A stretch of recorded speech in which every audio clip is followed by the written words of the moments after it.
So, we're back again. We're now implementing function calls and function declarations, which will be pretty funny. Not funny, like fun. So, let's think about the syntax first, like how we want to actually do that. So let's sketch stuff out, I suppose. Like let's just do, I don't know, how could this look like? Like 8, it's 10, and then we can add like a funk keyword. I like funk. Or like fn is also like in Rust. Or like funk or fun or function even. Doesn't really matter, to be honest. Funk. Let's go with funk. So funk like add. We want A, we want B, yeah. And we just return A plus B. I mean, we could do that, yeah. And that A is equals to add 1 and 2. So what's the challenge with like parsing functions is not actually the parsing process, but more like the verifying that the function actually exists process. Is that like we can call this function here, like we can reference this function here, even though it is declared here, right? And so we'll have to implement a two-pass like resolver that first just gathers all the function symbols and then actually analyzes the existing code or like the rest and function bodies and so on. Yeah, and for now, I don't think we will allow function declarations. Like we could, of course, like, recursively define functions, but I think that's what we want to do for now because that's quite complicated. So, but this is our goal for now, I suppose. So what happens when we run this? Which stuff probably? Yeah. Okay. And we will not have type annotations for now. Parameters will have to be statically typed once we add a type system, because I don't like dynamic types and function parameters. That's just like the worst thing to like ever do. Rip Python. Yeah. Now let's see. So first of all, we need to lex function keyword open kind func, not function, actually func. So func.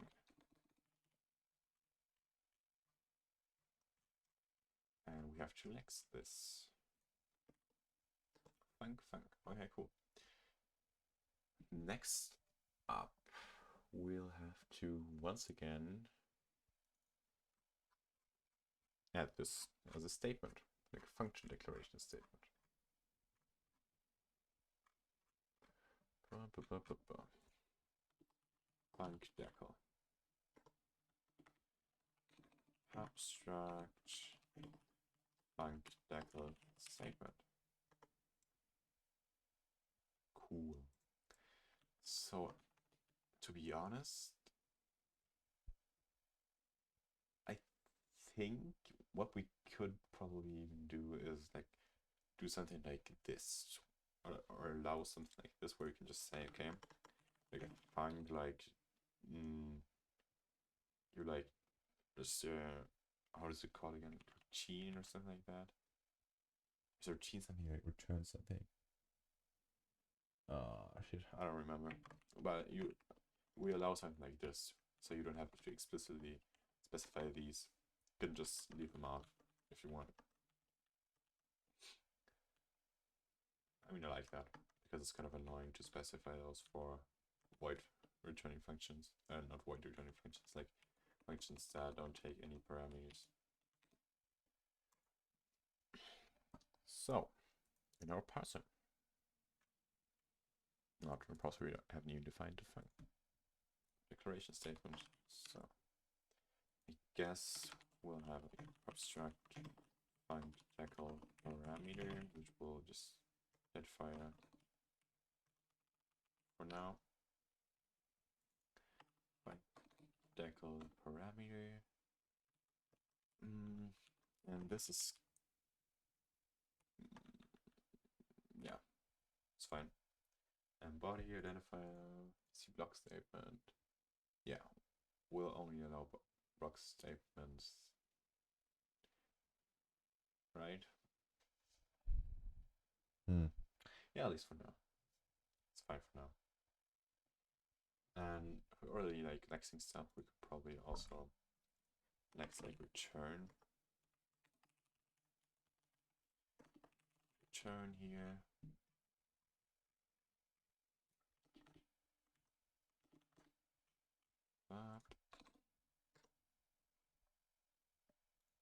Right. So back to our parser.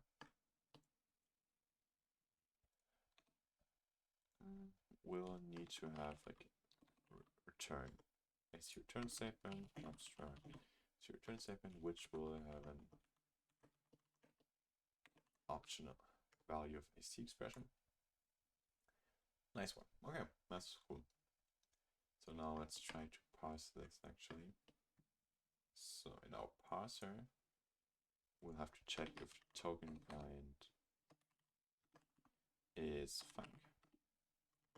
As function declaration, if the token kind is return, we'll have to parse a return statement, right?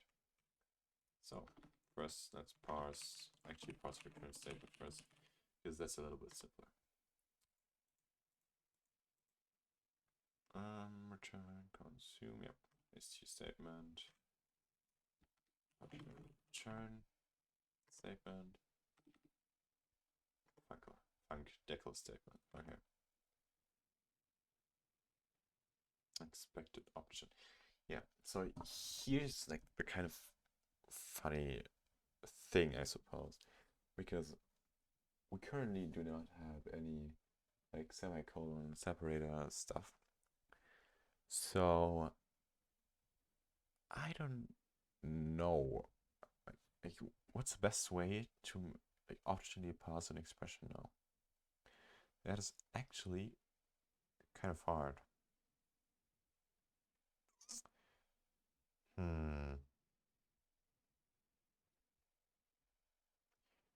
Will we just not return support like void returns for now? I suppose, right? I mean, that's what we could do. Or we will like enforce semicolons after return statements, which would probably work. I don't know how to parse this otherwise, to be honest.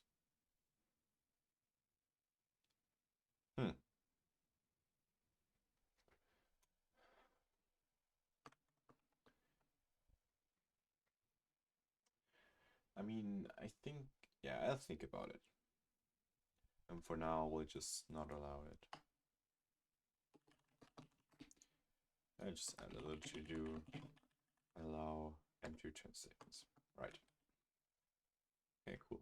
And now we'll parse function declaration.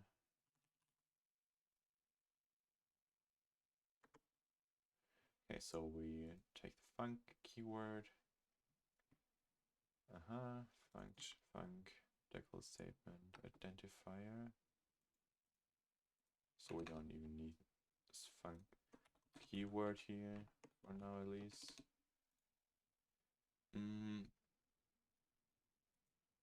Consume and check. Left part. We have called this, right?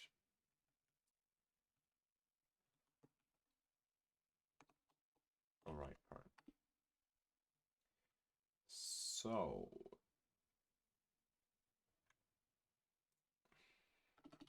and like parse optional parameter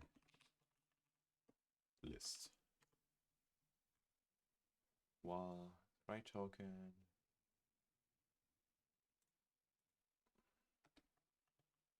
if returned. Yeah, we just return an empty vacuum, makes sense. Otherwise, we just say zoom check. And okay, we'll also have to pass comma, right? Okay. It's fine. So parameters will just be func.decl parameter and push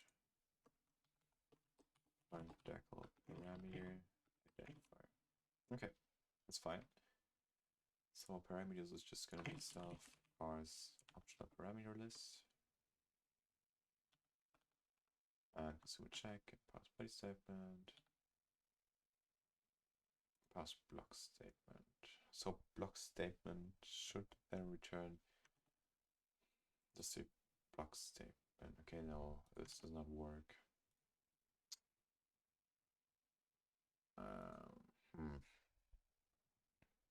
I mean, okay, then we'll just allow every statement here. I mean, that's fine. It's just a little more flexible. Statement, okay. Why do you like this? Okay, now we need a box.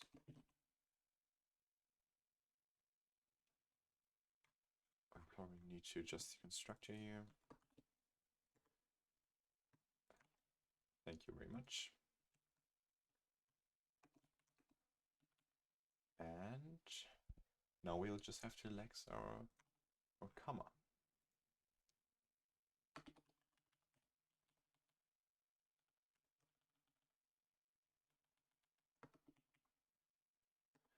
It's not actual punctuation, it's like separators. Separators, yeah, I guess.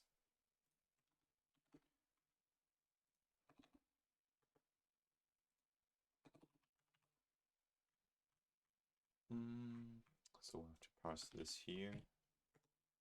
Come on. Nice one. Okay, so we're relaxing this as well. Now we should theoretically be able to parse function declarations. I don't know. Let's see, we have to add visit statements, I suppose. Like statement, to visit this statement. Statement as well, we have to visit this statement, the return statement, return statement, blah blah. Nice. And visit function declaration. Expression, return value. If some return value, okay. Visit statement. So now in our printer, we have to say visit function declaration statement. Is that correct? So we say add func, blah blah blah, add text, identifier, span literal, add text. Okay.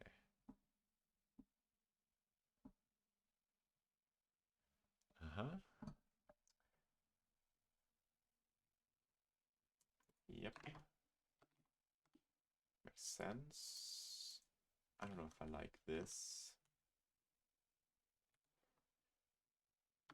Like, let our parameters, yeah.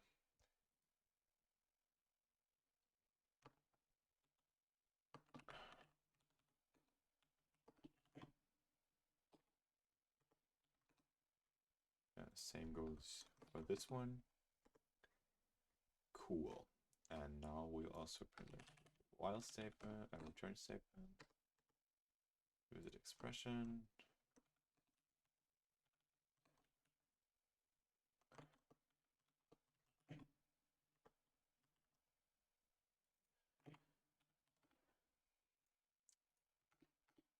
Cool. Now I see the next version. Yeah, that seems to work. Okay, not actually. Why?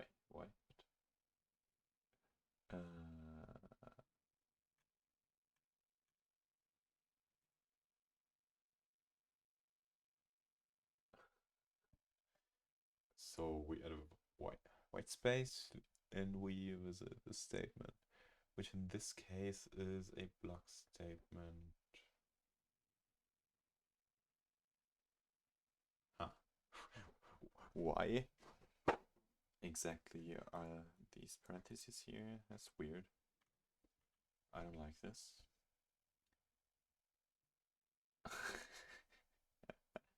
What? Self-add text, okay. So we're visiting two block statements. Something's wrong with the parsing here. Parse function declaration, parse block statement. Yeah, like we just want to parse a statement here. That should fix things, right? Okay, that just greatly messed things up even more. What?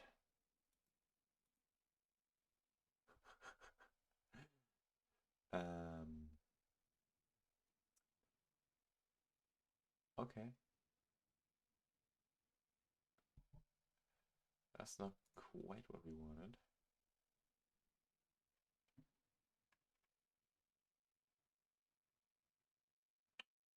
Okay. What is happening here?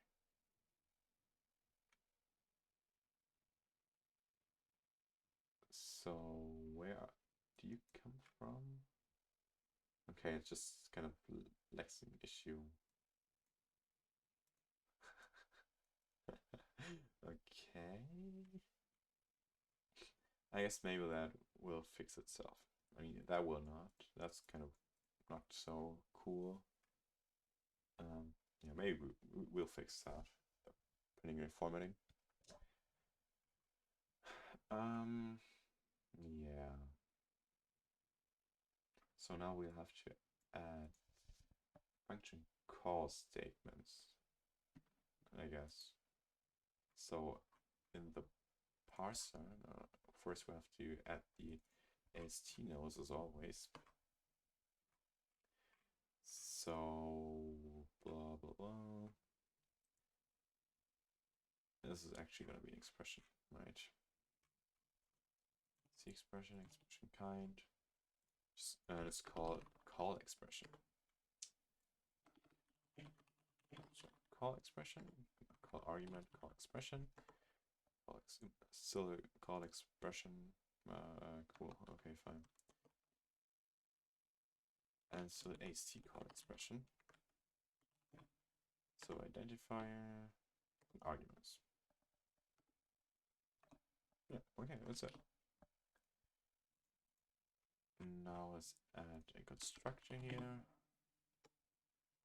And no, not here, not in the statement. The expression is the expression. Where are you? Here we go. Call, right? So now we have to parse this as well.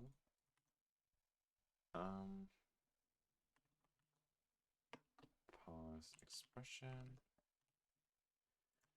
which will essentially be a primary expression. Okay, we have many expressions already. Jesus Christ. Identifier. So here we'll have to check if it's a function call. Right? How do we do that? We say if self peak1 kind is equal left parent, then we'll parse self parse call expression.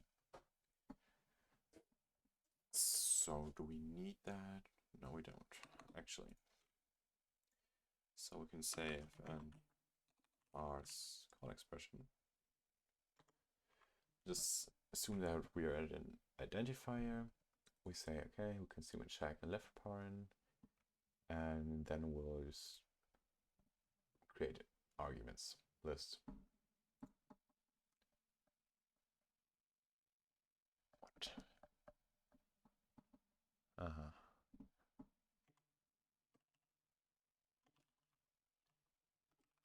And we always have to check for these.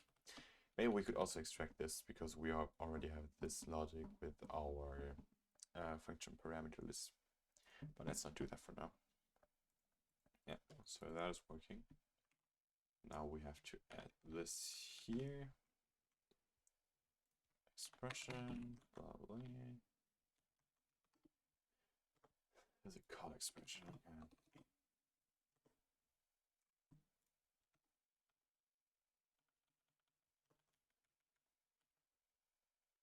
Call expression. Yeah. So normally, like right now, the only function that can actually be called is like a top level function, which just is an identifier, right? But later on, when we add something like structs, or even like first class, or make functions first class citizens, that would mean that we can't just say, okay, here's an identifier, cool. So this could be a function call. No, because now the left hand side of these two parentheses now also needs to be an expression, right? Which then returns a function type, or needs to return a function type to be a valid function call. But for now, the only way can be if it's a top level function, which always is an identifier. So we can make our lives a little easier for now, which is nice, I suppose. So we can add this to our printer, visit call expression. So we just visit this expression. We don't actually, we just say self add text. Yep. And we add open parent, and once again this list, we just duplicate the code again. That's fine.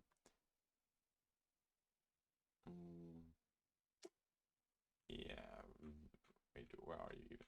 There's a call expression. Yeah, okay, let's see. It should be parsed now, right? It actually is not. Why not? Wait, have we added too many parentheses or something? No.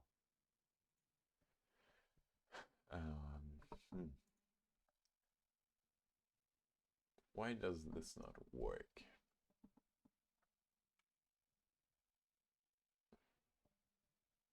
I mean, it should work. Things should be implemented correctly, right? So we say we expect an identifier, expected closing parentheses found comma.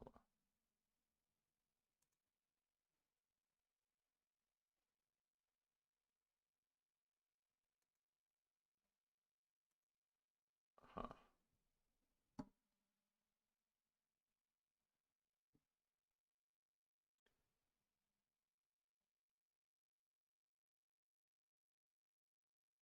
Oh, I see. We cannot consume here. Right? Can we? Okay, let's just pass the identifier here.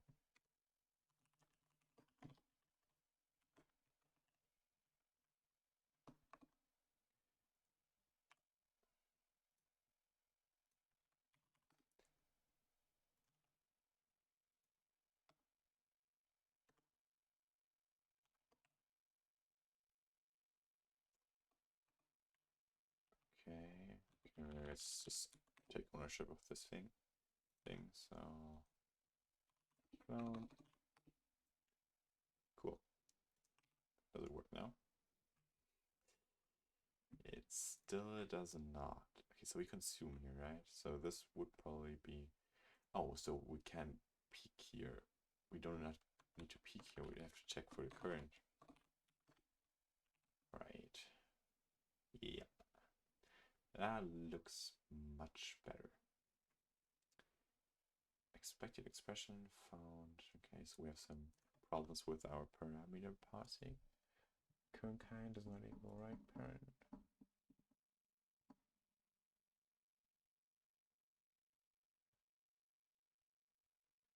Huh, okay, that's weird.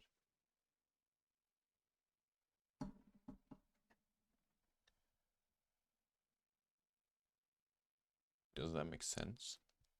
So we loop until we have found a right parent, right?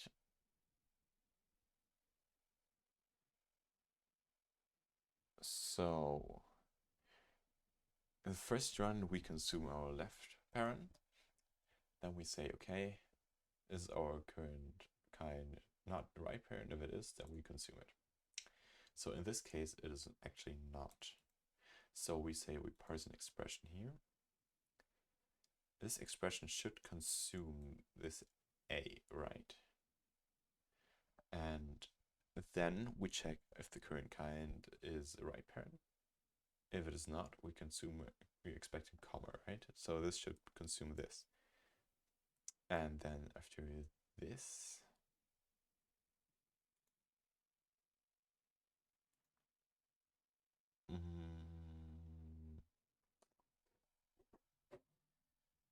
yeah, I don't quite understand what's happening here. So let's see. Let's just debug. So argument size is 0, right? Now it's 1.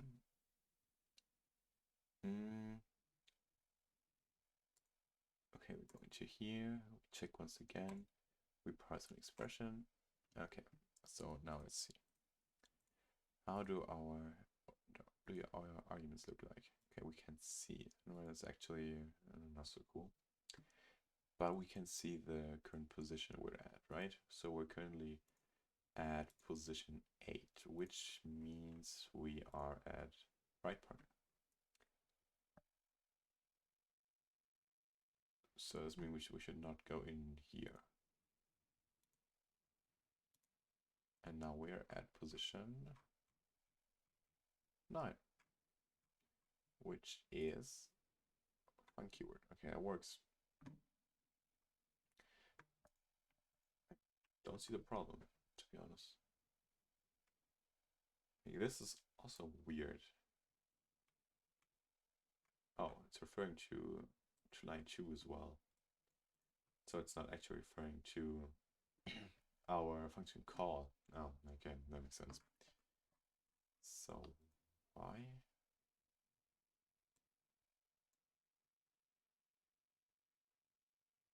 Huh. Okay, that's correct. Parse function declaration. So how does this look like? So we parse an optional parameter list.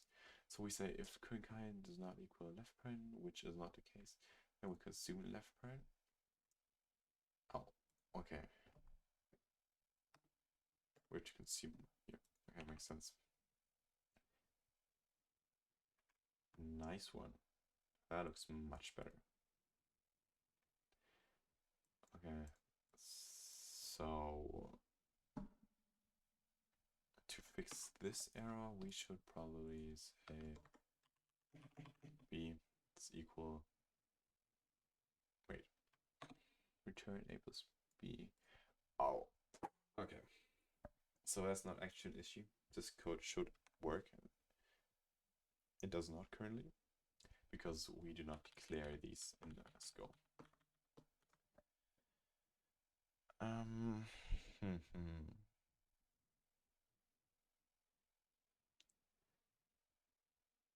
I think if I'm not mistaken, we also have some kind other bug right now in our if statement logic. Because let me just check. If we say something like if a is greater than 2, and then we say like that b is equal to 1, and now we try to access b here, let's say c is equal to b, this will not show an arrow, I think. Okay, we actually it actually compiles now, which is funny.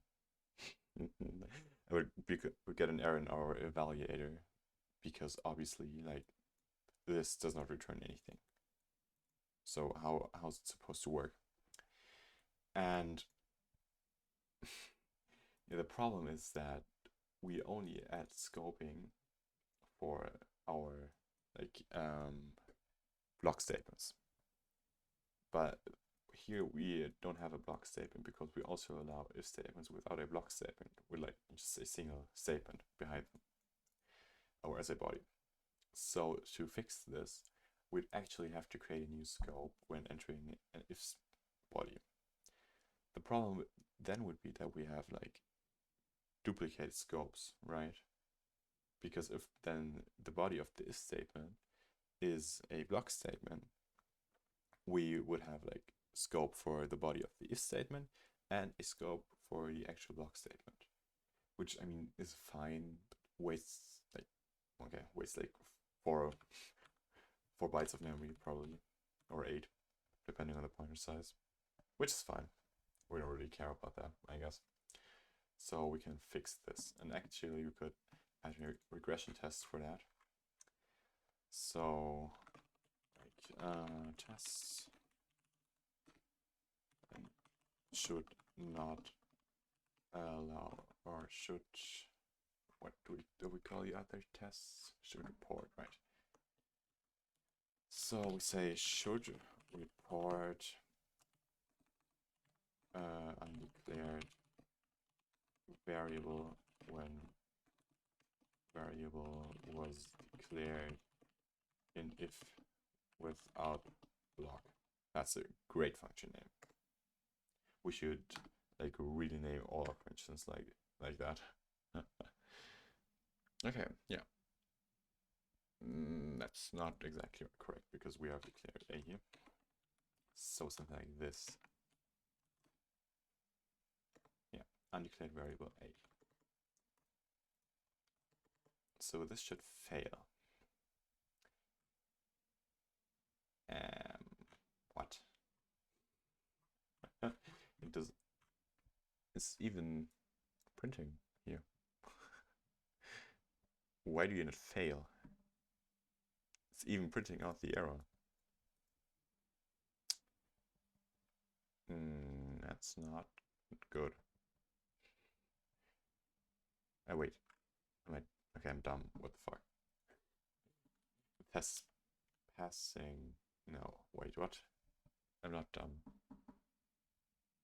Am I? Wait, why is it the error reported here? Oh, because we do not have a let here. Ow. Okay, now it fails. That's good. Okay, cool. So to fix this, we actually have to go into our resolver, which is declared here in our compilation unit.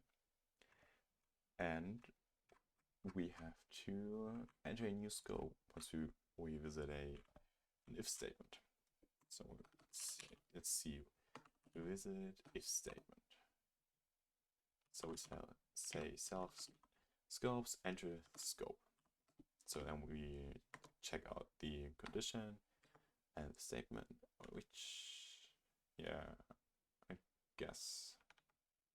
I don't know if we want to enter the scope before we visit the condition, which would mean if we eventually would allow like variable declarations in expressions or make them as expressions, that when we declare a variable in the condition, that it would not be available after the if statement was executed, which is fine, I guess. I think that's desired behavior. So let's do that.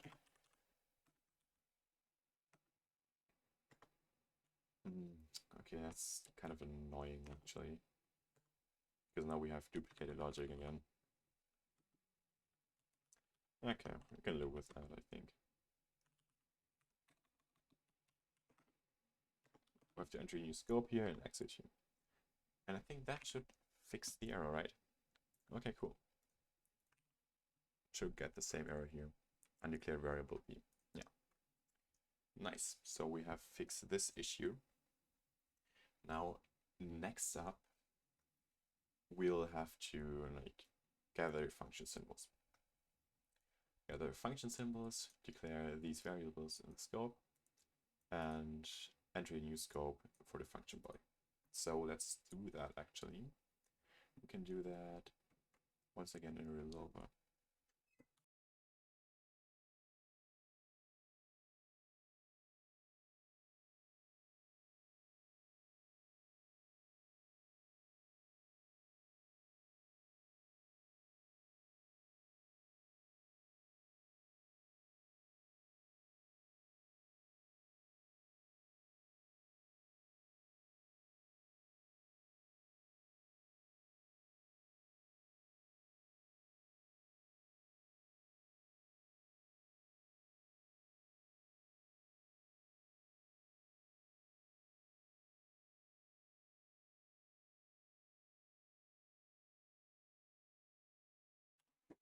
Okay, sorry about that. I'm back.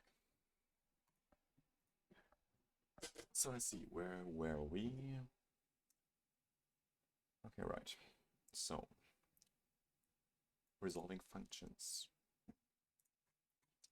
So now we can like go in here and say if we visit a function declaration and we visit the body, we enter new scope. Self scopes declare. Yeah, we'll not declare functions for now. A little later. Parameter, identifiers, and literal. Yeah, that's correct. So now we can also declare variables in the scope actually. And we'll visit corresponding statement. So now we should not get these errors anymore that A and B are not defined. Or we can remove this. So okay, now it's actually running, but it's not working obviously because we still haven't implemented function calls in our evaluator. But it's parsing correctly and printing correctly, which is cool. I think we can even remove the white space here. Visit function declaration statement. Yeah. Let's remove this white space. Right. Yeah. Else add white space. Okay. Yep, that looks better. Cool. So next up, we'll be actually evaluating functions or function calls. So for that, we'll have to go back to our resolver actually, because we obviously also have to validate that functions exist. I mean, okay, no, let's implement calls first and then do that. So how will we do that? And we have to somehow like, okay, maybe we do have to do like function symbol gathering before anything else, because we have to know like where to continue in our evaluator when a function is called. Right. So how will we do that? I guess right now we have just a scope, a simple scope which holds symbols. You can actually say like locals or variables, and you can rename this to a local scope, because now we can differ between a local and a global scope, because we have to treat them differently, because in global scope, like just some symbols that are available in every scope, function declarations are allowed, but function declarations are not allowed inside of functions or inside of if statements, which would be a local scope. So actually say like global scope, which would allow variables and functions. And now we somehow have to figure out a way to map function identifiers to block statements. So I'm not quite sure on how to do this the best way actually. I guess we'll have to have references in here. So we have to work with lifetimes. So we have like AST statements in here for now, which will have a lifetime of 8. So we don't like, clone these into here. And later we will probably work with like IDs. So every symbol just gets an ID, and then we can store the IDs here, which would make things a lot easier, because like working with these references lifetimes, Rust can get a bit tedious sometimes. That's fine for now.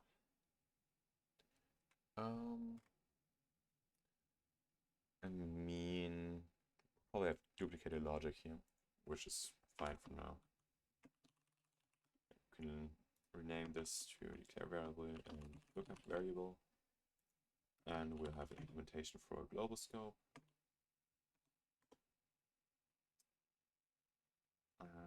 We're missing lifetime here, right? So we need this lifetime, and this AC7 has to have a lifetime of our global scope.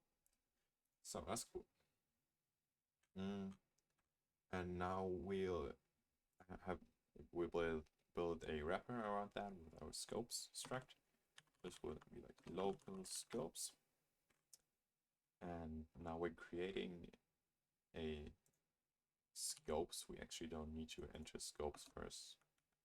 So we just say this is going to be scopes new. Because now when we check, when we want to declare a variable, we can check if we are currently in a local or global environment. So is inside local scope, right? So if we're inside a local scope, then we'll just do what we have done so far. Otherwise, we will declare in our global scope, which we have to create here. Global scope static. Okay. I think that's gonna work. Is it? Nope.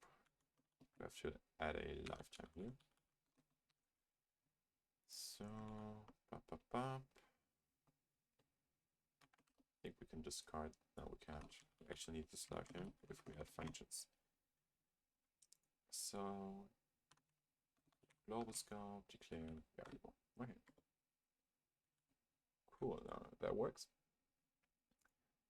For the lookup, it's gonna be like same.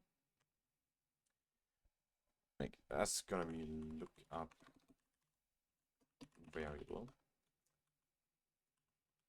Let inside like local scope. Yeah. Also we look up variable in the global scope. Then we have like lookup declare function. Yep, and lookup function. Cool. So resolver also needs a lifetime. Does it actually? What? Yeah, I guess it does.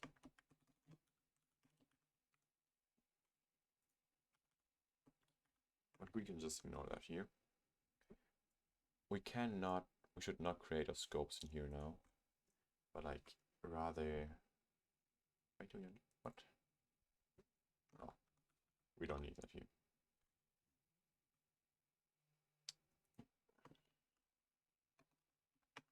But like rather we should pass these scopes probably so the lifetimes can match with these with the one of the AST. So scopes. Okay, that's cool. So now when we visit a function declaration, we can declare a function.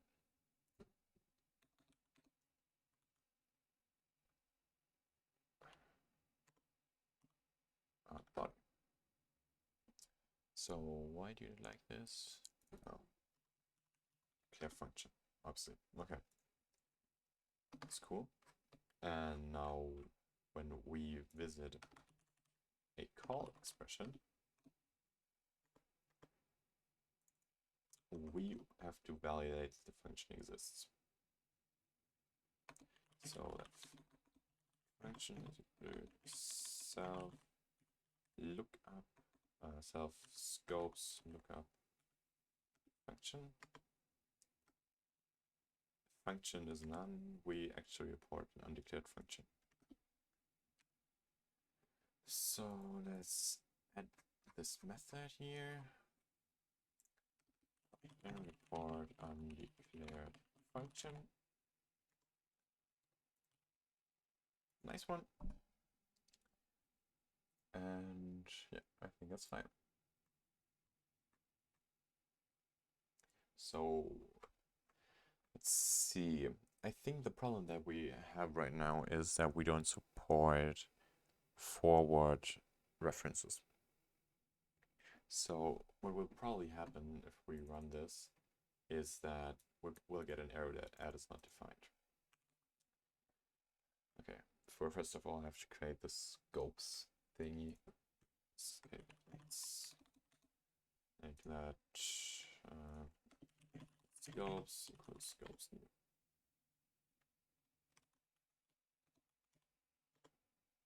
So do you live long enough? Okay, that's cool. Actually lives long enough. Argument requires that one must outlive two. Oh shit. Okay, that could actually be kind of bad.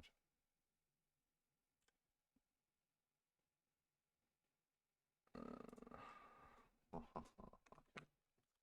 So we need this lifetime here anyways, and scopes needs to have a lifetime of 8. So the problem here is that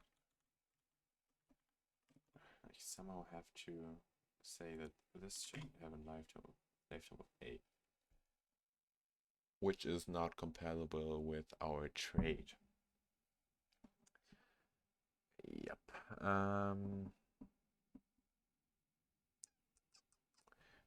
That's actually annoying, to be honest.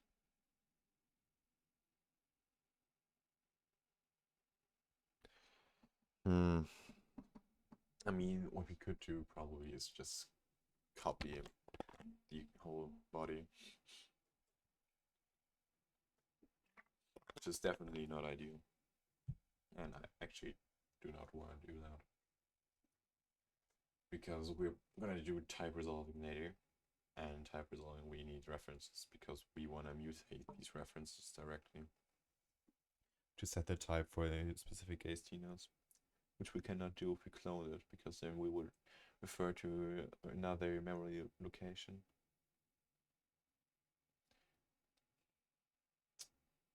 Yeah, okay, that's not cool. I mean, we could add lifetime just for this method, I suppose.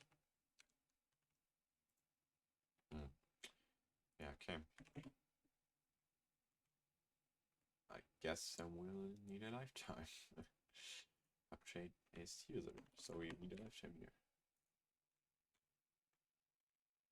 which will cause us a lot of trouble.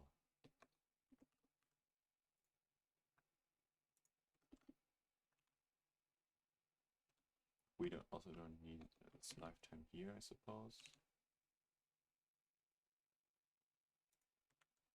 And we need it here, though, right? Okay, so that's compiling now. This does not compile though, because this statement needs to have a lifetime of A, right? Because then, okay, that will work. Now we have an issue here, like when we say visit statements, so visit statement also have a lifetime of A. Now everything needs to have a lifetime of A, which is pretty annoying.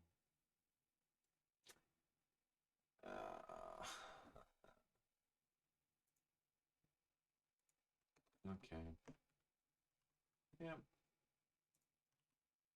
I guess. Then we'll just do this.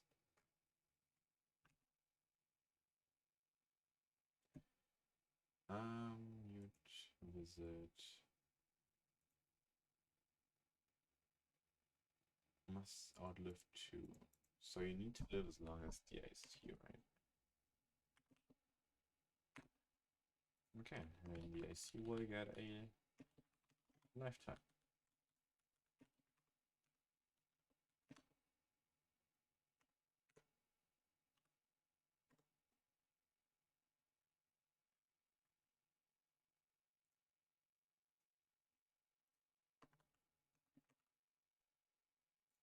Okay, that is working now,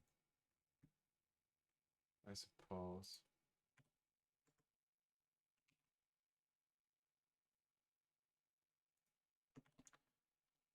And just like that, I can show you why I don't like lifetimes. I mean, they're cool, but I mean, they're just kind of annoying. Maybe I'm just using them in the wrong way. If I do, please let me know. But I think they're kind of annoying in the way that I'm using them. So we need a lifetime here, lifetime here.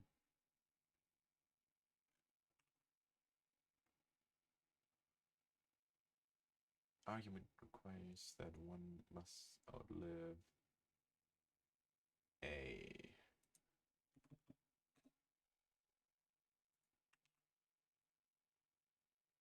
cool. I mean, it's working, so I don't complain. Yeah, and just like I told you, we get an undeclared function at arrow, which we can probably fix by having a true pass resolver. So instead of just doing everything at once, we could say that in the first run, we just like only visit function declarations. And can you implement like two different traits for the resolver? Like two different implementations of the visitor? I don't think so, right? So this should already be cleared. So we don't even check if it's already cleared. Like, do we even check for that? Like with variables? No, because we allow variable shadowing, right? We should probably not allow variable shadowing global scope. Yeah, we'll talk about that later. I think for functions, it's actually irrelevant. So let's just add a quick test so we don't forget to implement this. Test and should record function already declared.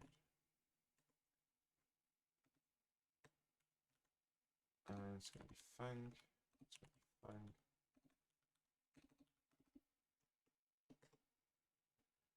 Function A already declared. Cool.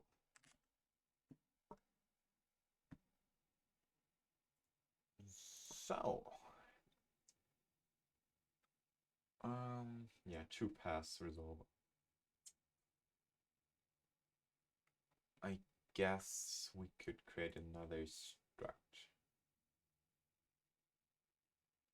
which would mean that we would actually not even need all these lifetimes here. We just say, okay, we have a new struct called, I don't know, global symbol resolver, which will just hold a global scope, lifetime of A. Resolve, right?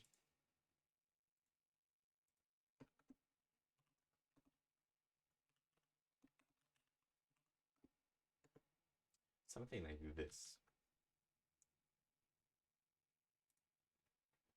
I mean, that could work. So we just say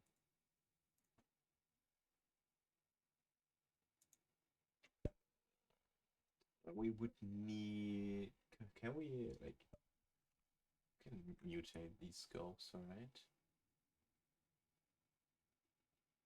Huh.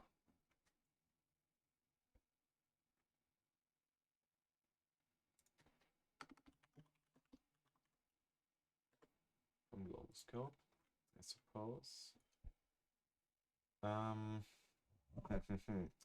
So now we have a global similar resolver, which, I mean, it should probably do the same.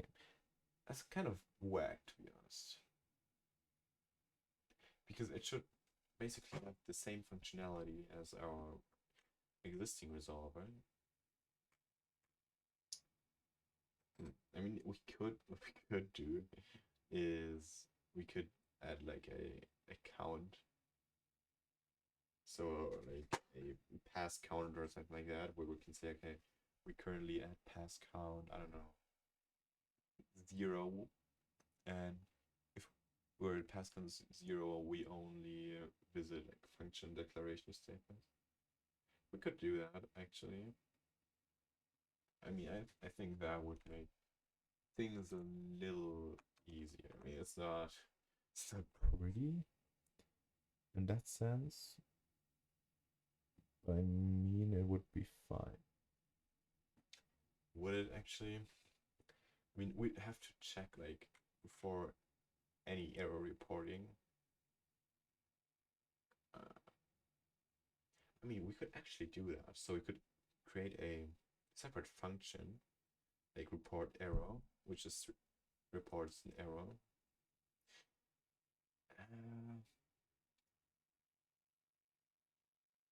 Because we can just visit the tree 2 times. Okay, that's not very performant. And we could visit the whole tree 2 times. And then when we don't report any errors. So the errors just get suppressed. I think that's a good solution. I think I like this one more, where we say, okay, we have a global symbol resolver. And we don't declare any functions in here, right? But what we do here is we check if the body is correct and stuff like that. So actually, the only thing that we will do is we'll say, okay, we will implement a visitor lifetime A for our global symbol resolver. And the only thing that we will do here is like actually visit our function declaration. And I mean, the rest we can just ignore, right? I think that's a pretty good solution actually. And what's cool about that is we can just, I mean, we can just leave the lifetimes, but I think we could actually remove them later. Okay. So we have done this now. And so probably it makes sense to even like remove this declare function.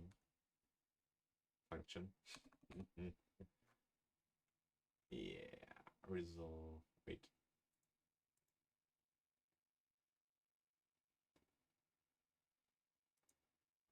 Huh. Okay, this should be like global scope, I suppose. Yeah, we probably need this diagnostics backsaw for error reporting when we like declare a duplicate function or a function that has already been declared. So what we can do now is we can say let mute global symbol resolver. I can say, okay, let global scope is you, and we can just say from global scope. Should work fine, right? Work. Okay, cool, works. And now we can finally get to the good part, right? So create a compilation unit, and here we'll also need our global scope.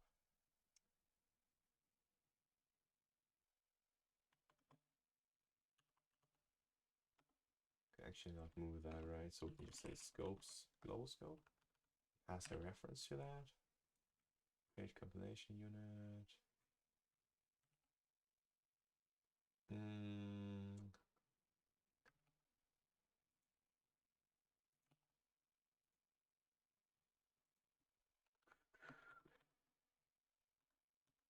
Yeah, let's just return 9 here. Let's wrap that in an option, I suppose. And that will make our lives a little easier. So we could probably add the propagating back here. Yeah.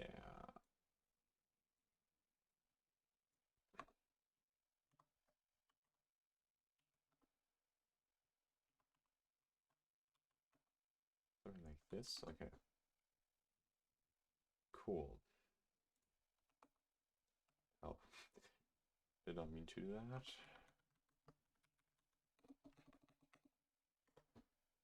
Okay, nice.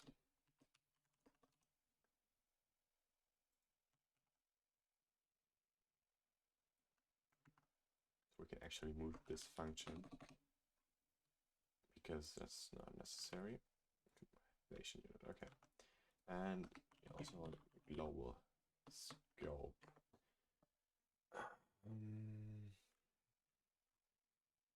Can we do that? Like not global scope, like scope. Can we move you? Use of moved value. Oh, so we have to reference to a resolver. Okay, that works. I'm fine with that. So we can compile you. Run, okay.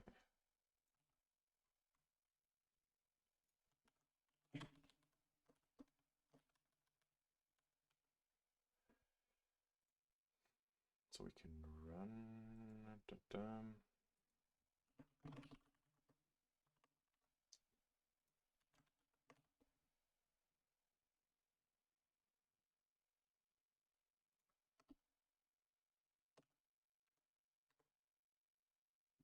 Does that work?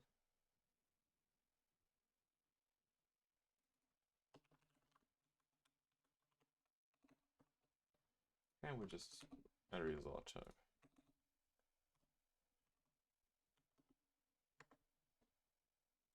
Nice, okay, that works. Now we can compile this and run this.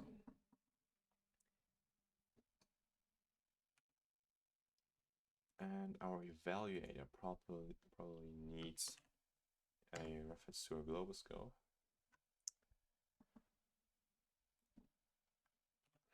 So it will probably get a lifetime global scope. It will be mutable. No, it will not be mutable. Okay, so we have to make this public, I suppose.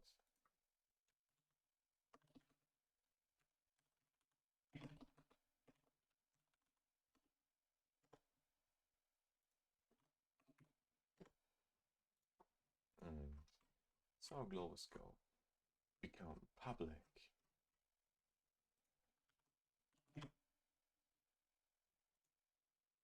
Now we can import you. And that is pretty cool.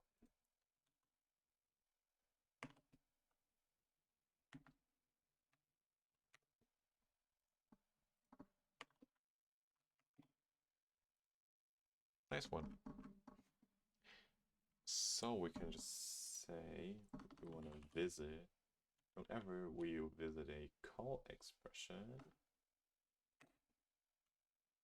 we say, okay, so look, okay, so you need to be, probably you need to be public as well.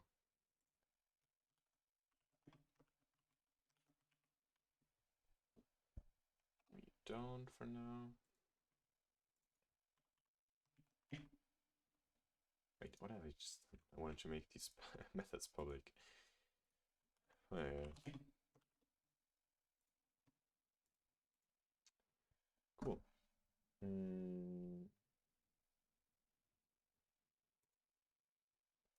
So we can call the function with arguments. So how do we do that? Okay, maybe we can say like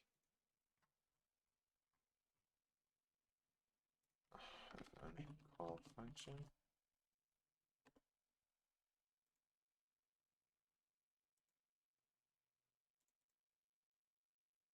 No.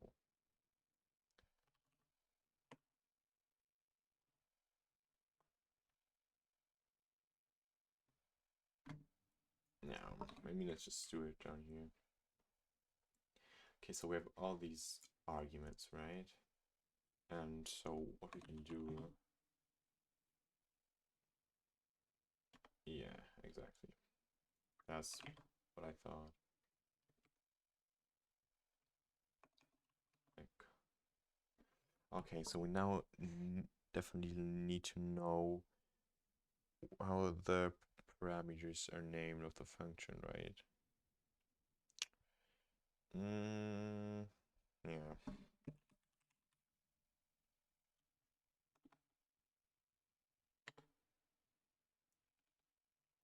Yeah, something like this. And this, there's still an error here, which will I show you in a moment. Parameters, so function, and this should probably just be a reference to a function symbol. So we'll need some kind of abstract function symbol.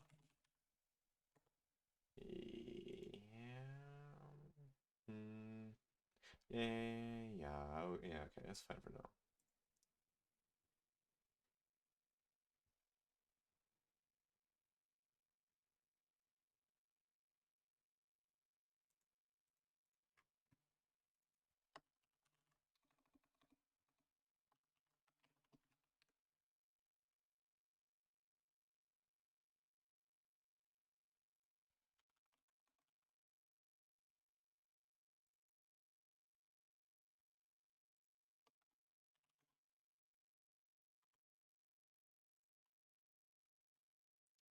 Okay, cool. Now this works. Cannot look up the function though. Do we need this? Is it called anyway?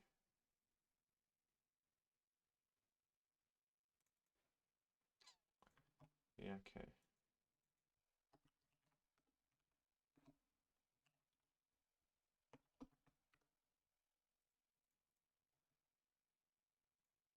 Cool. So now we have a function symbol here. We can just say take parameter's name, and just clone it. Nice one, right?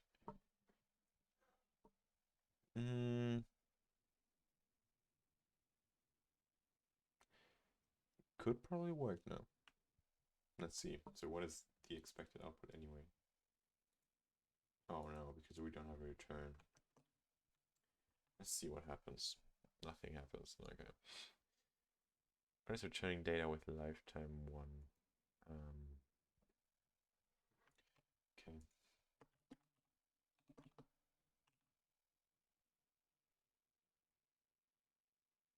Can I return a value reference local? Okay. Can I return value reference local variable AST returns a value reference data owned by the current function? Okay, so what is the problem here exactly? So we have an AST and I guess global resolver? No. Because our resolver holds onto values from our AST, we can not drop the AST, but it's not dropped, it's moved, right? Ah, it's borrowed here. Okay.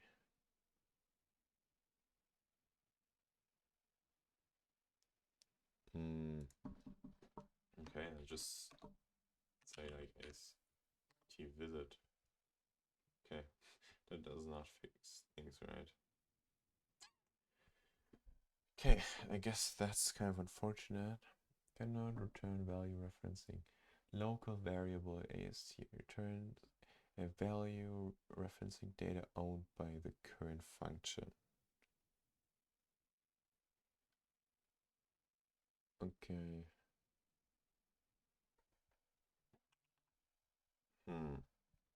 AST is borrowed here. it was not a problem. It works here, right? Doesn't. What? Wait, it just it works. It worked, right? So it didn't. It worked until we specified like lifetimes and stuff.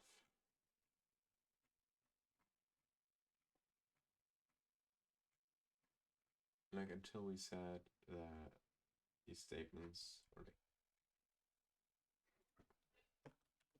we don't need that anymore. Until we told that like this function symbol lives for a, right? And scopes lives for a.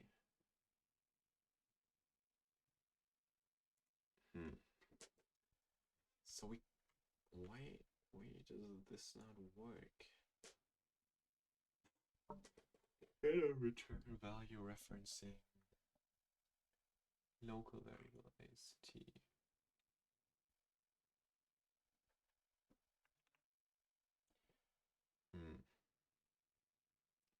I mean, that doesn't even make sense.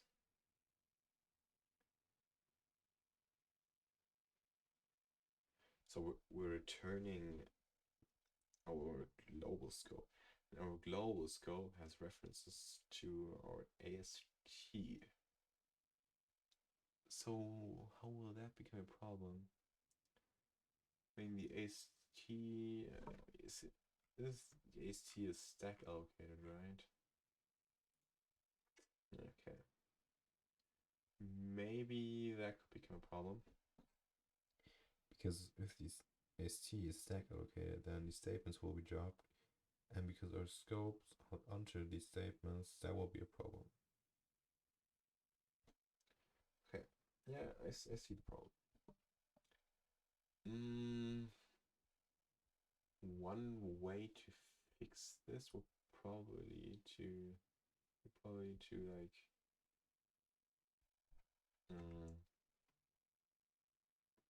pass allocate the AST on the heap.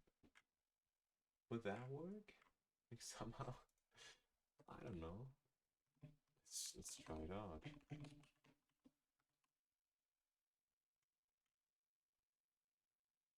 Found box. Can we dereference here? Okay.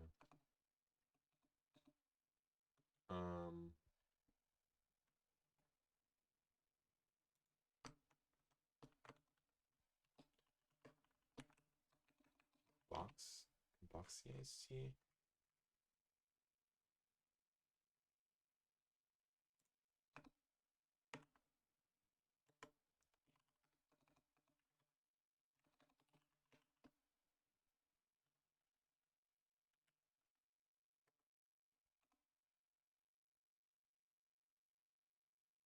Would that work? I wonder. I'm not sure.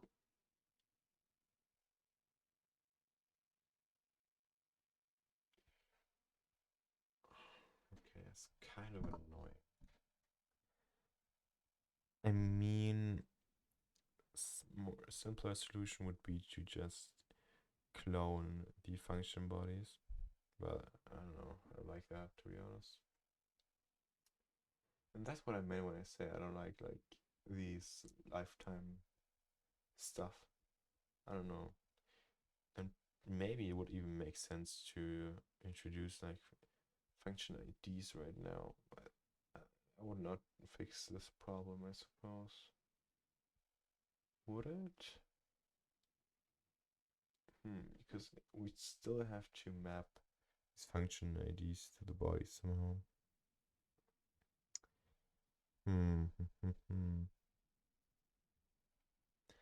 Yeah, I suppose that would not solve the problem.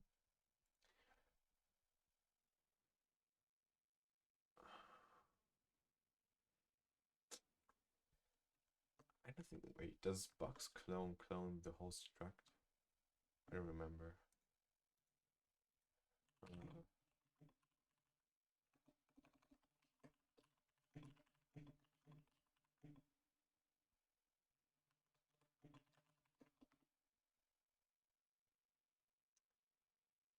Okay.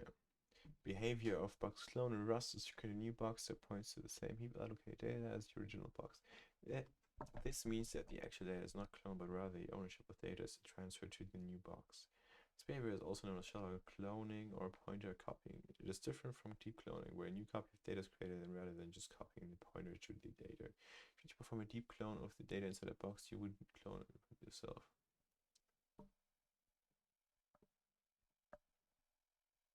Okay. I don't know if I trust that.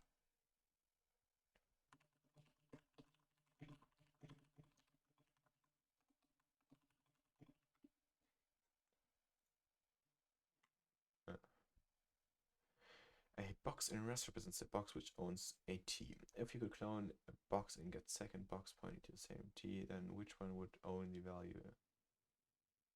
T value of box? Isn't just Rust's version of C++ pointers, it represents a point of ownership that a language like C++ doesn't enforce. As an exercise, consider trying to write a function suggesting for a box clone yourself. Signature would be, okay. Function with that signature without dipping into an unsafe compiler will let you know pretty quickly what went wrong.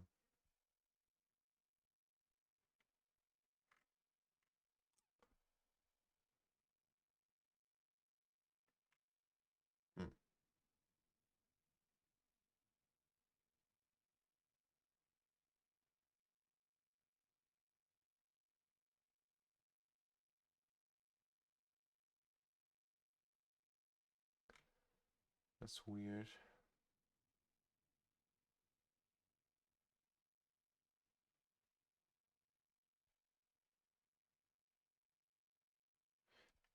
Maybe we should use a reference count in RC.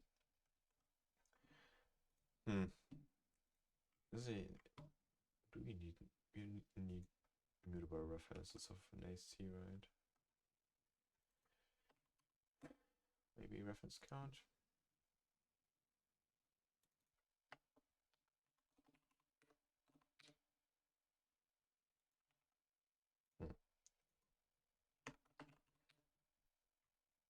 Yeah, okay, that's gonna be a problem.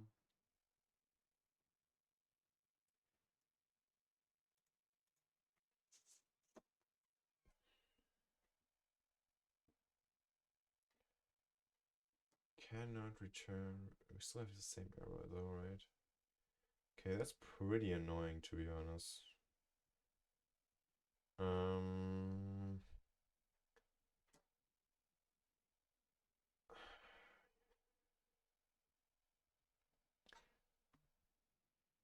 We need you to be mutable, right?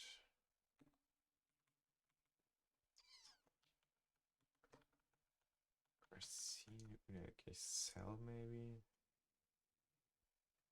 Ref cell.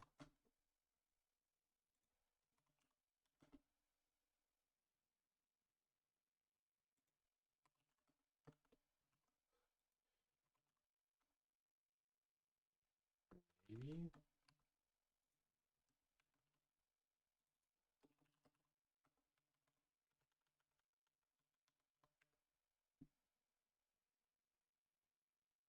Okay, so we need your cell as well.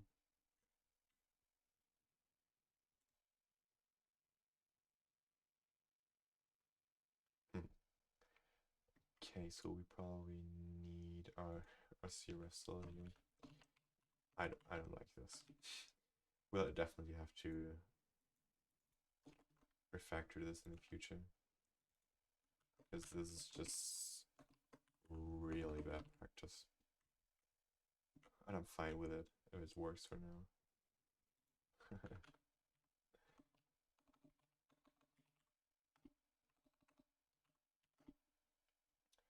And it doesn't work. Okay, now oh, hey Frosty. Sorry, I didn't see your message. Yeah, no problem. I mean, I streamed for a long time today, actually. That's actually the second stream. So yeah, I think the YouTube video is already online for the things we did today, which was not that interesting, to be honest, which is just like yeah, more binary expressions, unary expressions, and testing, which is actually quite interesting. And right now I'm struggling with yeah, Rust ownership because yeah, yeah, I'll upload that after stream. You can, I think you can also take a look at the VOD, which already online, I guess. Yeah, I don't know. I'm just kind of struggling with the borrow checker right now, which we all know. I think everybody who does Rust. Yeah, no problem. See you. Bye.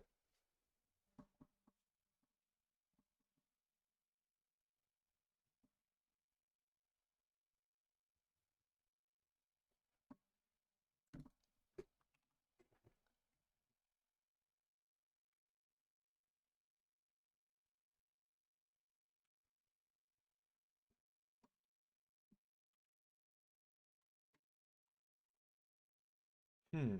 Okay. I think we'll not do that.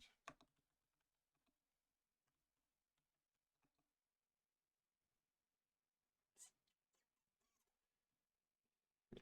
Okay. It's no. I don't like this. We're not. I don't want to use ref cells. At least not for our AST. I mean, we're using ref cells for our diagnostics bag, which is fine, I suppose. But we cannot do that for our AST.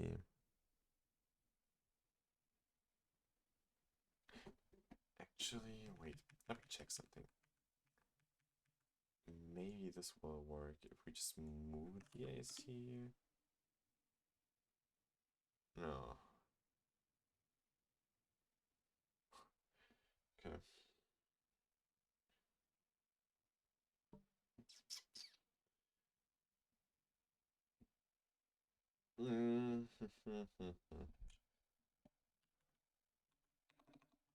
Okay, I guess we're not gonna do that. We'll just take the shortcut for now.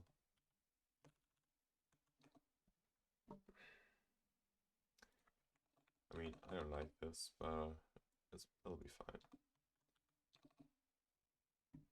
So, what we're gonna do is we're just gonna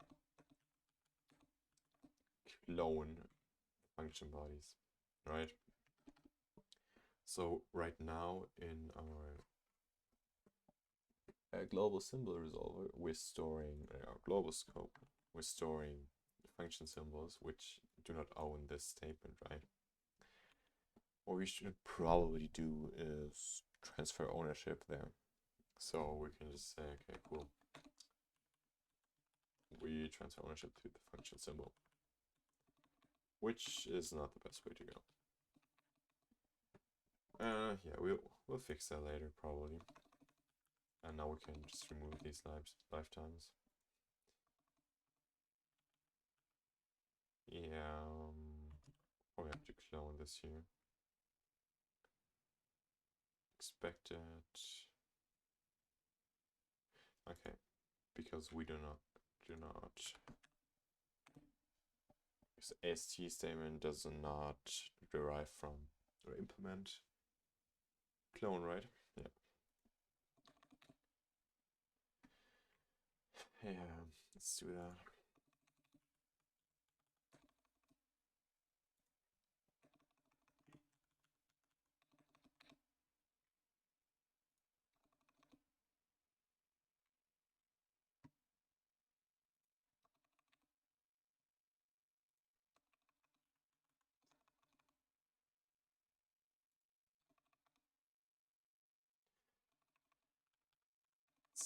I don't know, it's like it's a pretty cool like recursive thing to do. So you declare a lifetime in one struct and you have to declare it like like 1,000 others. Yeah, I don't know.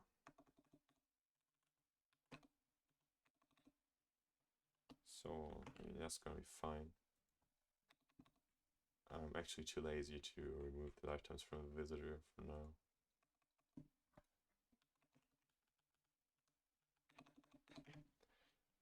this one causes trouble.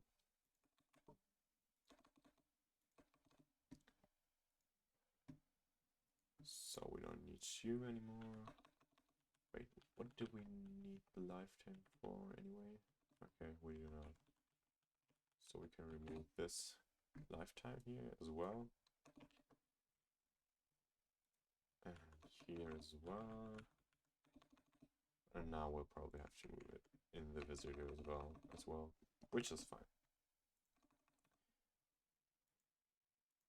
Don't we? Okay, let's see. See evaluator. Yeah, let's take a reference to global scope here.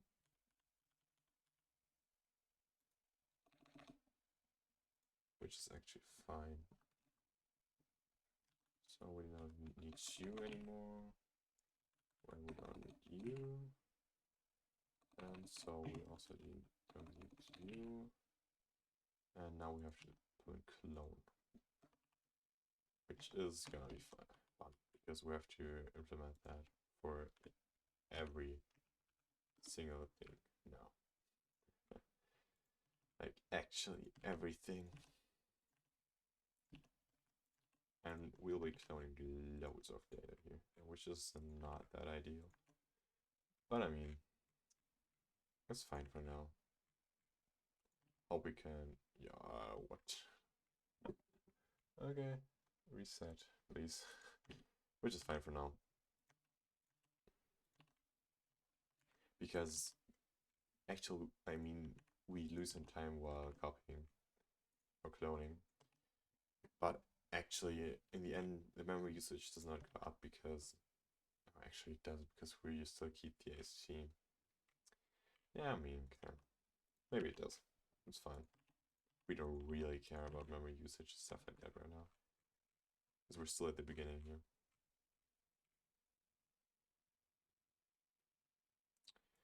Okay.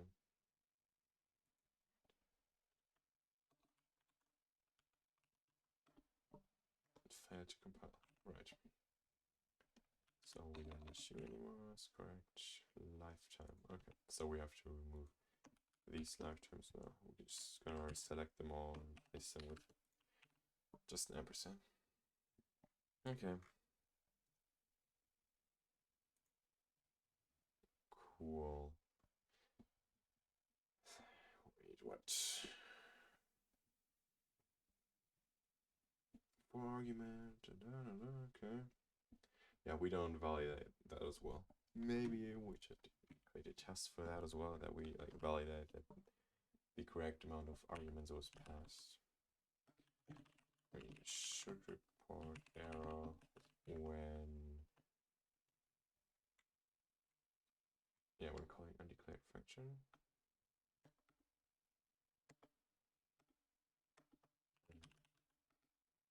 It should declare. I should report error when function is called with like wrong number arguments.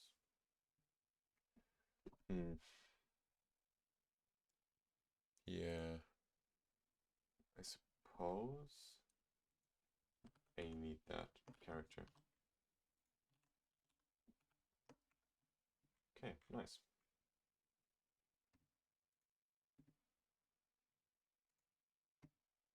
We call it with the right amount of arguments though, yeah. So this parameters seems not to be set correctly.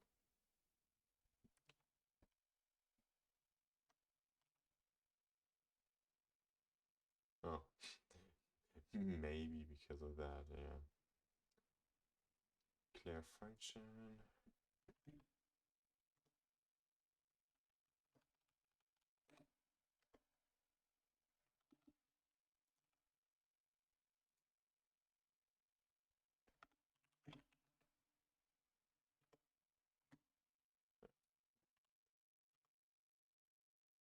Cool. It should work now though, right? Why does it return 5? What? Okay, that's actually funny. Okay, now it's okay, that's correct.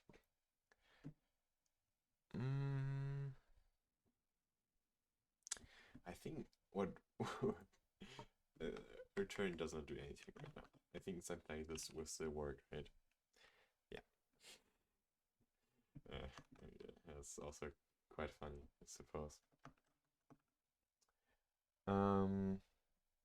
Yeah, what can we do about that? I mean, the other problem that we have right now is that actually, what was the problem again?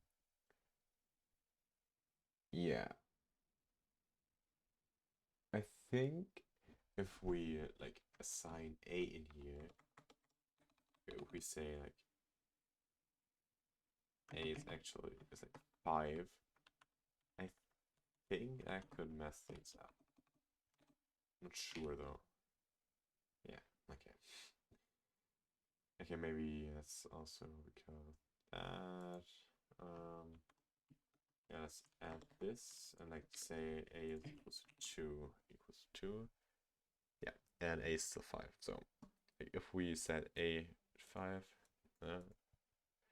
that's actually a problem in our evaluator. Because what happens here is we like have, once again, we don't have like, scoped storing of our variables, right? So when we call this a equals 5, it just inserts a and says, okay, you're 5 now, right? But we didn't mean this a, we meant this a. And to fix this, one way would be to like introduce concept of stack frames. So say like every function call just generates a new stack frame. Like not every function call, every new scope actually. So every new scope that we enter gets a new kind of stack frame, probably like new frame, so we can assign variables without overriding the values of the outer variables. So I mean, we have the same problem with something like this, I think. So we may say, like, okay, we create a new scope here and say let a is equal to 10. And now we say which what value does a have. So ideally, it should be 2, but we already figured out that it's 5. And now it's going to be 10, if I'm not mistaken. Yeah. And that is because we use the same hash map for like everything, and do not create a new one for every new scope like we should. So we can fix this actually by saying, okay, this is a hash map, and we can like define a type for that, probably like type frame, and this would just be a stack of frames then, like in vac in our case. And this will be empty. Will it? It will not, because it should contain one frame actually. But can we call it frame view? Does that work? Okay, that's pretty cool. So now whenever we enter a new scope, which happens like in an if statement, I guess, right? So in here we can enter a new scope, can implement a method, a helper method, like enter scope. Yeah, or yeah, push frame, pop frame, I guess. So we can just say self push frame, and after everything we can say wait, we can actually, we need to push a new frame here and probably pop it afterwards.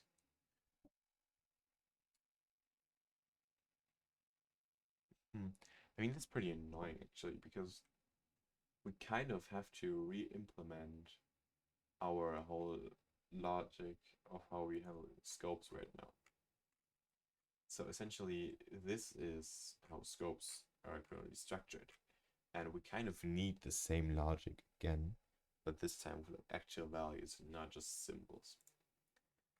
Because if you think about it, we also want to be able to access like frames, like variables in scopes in that are above the current scope, which would not be possible right now.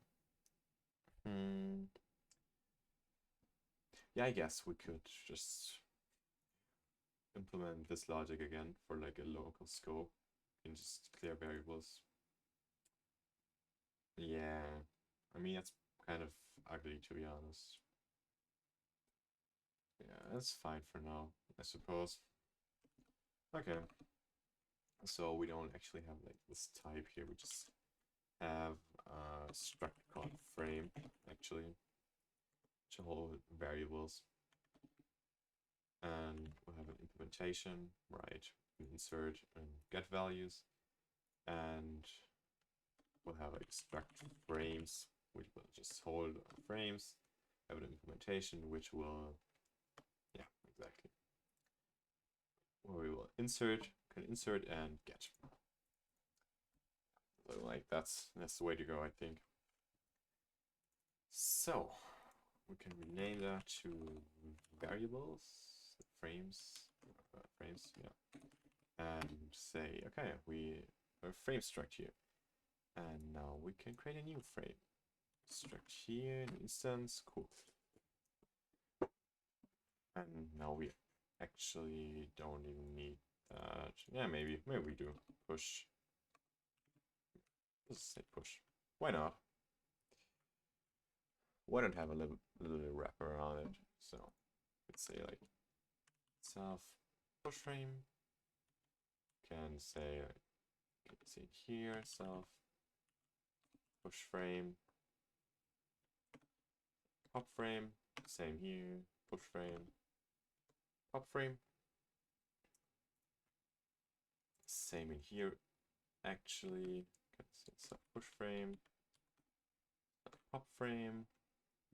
And our let statement, we don't need that assignment. And call, we need it. We can say like self. You have to do here self push frame and self pop frame. And then once again in our block statement, self push frame. Right, okay, cool. So I guess we still haven't implemented returns, which we could actually do. I mean, right now it's definitely kind of hard to implement because we just say, okay, when we call a method, we just visit the whole body, and when we return, we can't just stop that, right?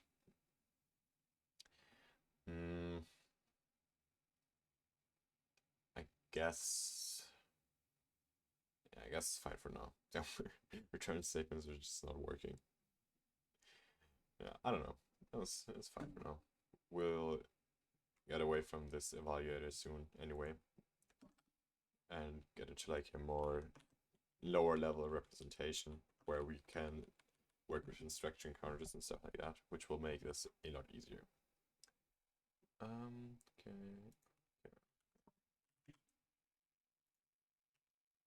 So queue public. I think now it should evaluate 2, hopefully. Yep. And that's beautiful. Cool. So we can just say A plus B. Wait, so we actually don't even need to return. Okay. What's that?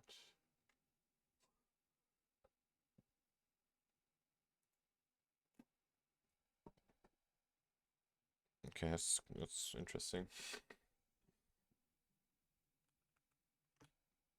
Wait, what? identifier expect.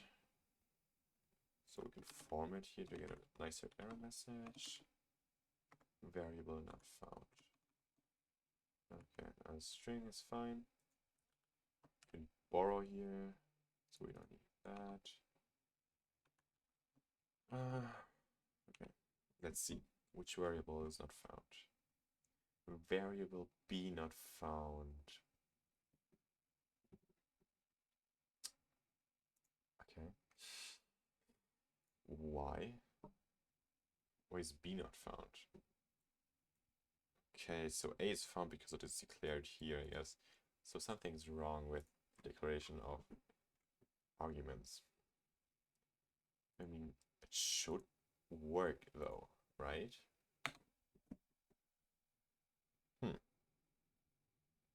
We should insert everything we need. So let's just extract that away. Parameter name. We just set a breakpoint here and see what we're actually inserting there. Okay, inserting A, inserting B. Huh. Okay. So we're inserting A and we're inserting B, right? So now when we visit this variable expression, just set a breakpoint here, say variable A, okay, it's fine. And B, and now we get an error, right? What?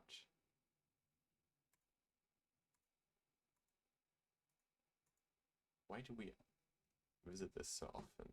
What?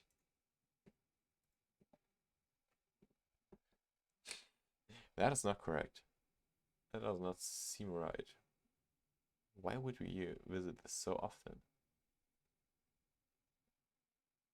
Huh. What? So essentially, visiting this statement way too often. Let's see. We're inserting B and A, that's fine. Seeing that. Now let's see how our scopes look like, our frames. Can we see that, please? Nice. Hopefully. Okay, no variables in here. No variables in here. We do have variables in here though. And so B definitely does exist and it has the correct value.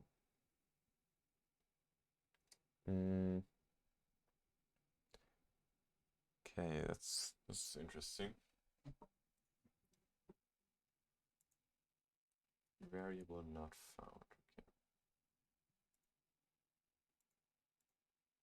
Okay, I think now we get the error, right? So how does our frame struct look like now? How many frames do we have? Okay, so okay, now we don't have these values anymore.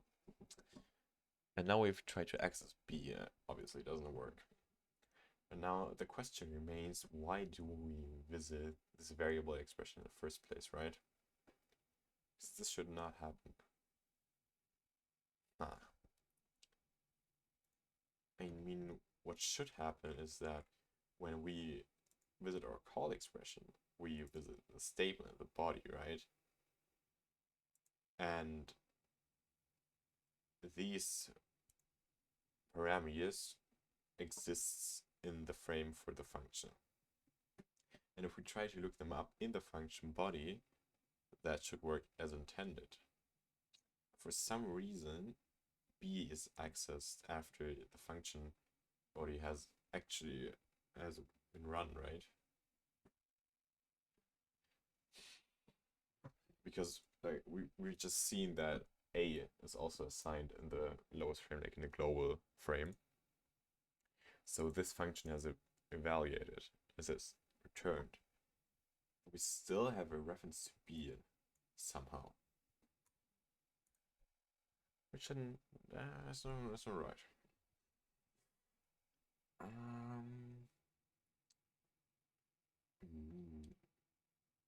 Do we call this function too often somehow? How often you called? Okay, you know you're not called too often. can I take a look at the function body? See if that is correct. Okay, so we have a block statement with statements. Okay, we cannot see it.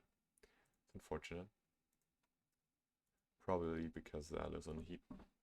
I don't know why the debugger cannot see that.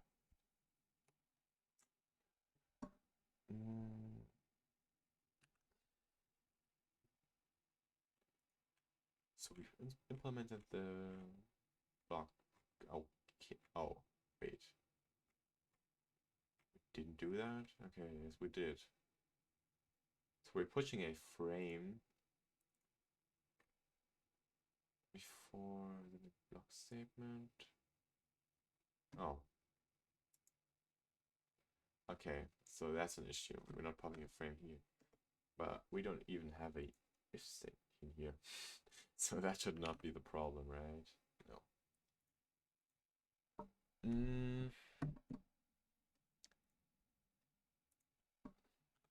Return should not fix this, right? Nope.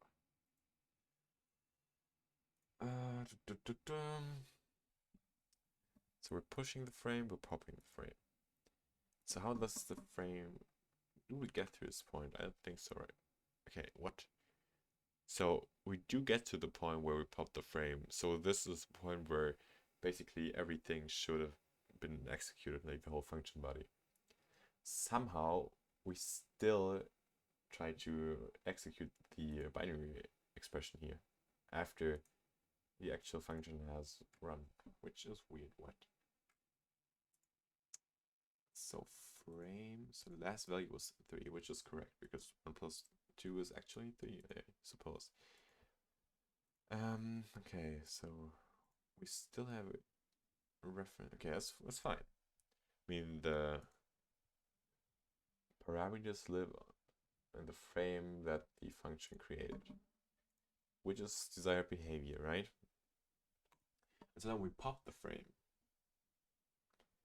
And after we pop the frame, it should not be executed anymore. Oh, wait. Oh no. I think I might see the problem. So in our visitor, we have a default implementation for our fungal statement, right? Yeah. Okay, yeah. That's an issue. Because when this function declaration is now reaching our evaluator, the statements of the body is just run again, which does not work. So maybe we can just remove the default implementation. I don't know if it's used anywhere anyway.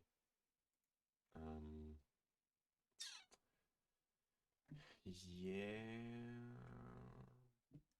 I mean, yeah.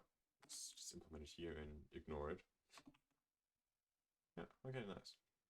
Okay, so that works. Cool. So now we have working function calls.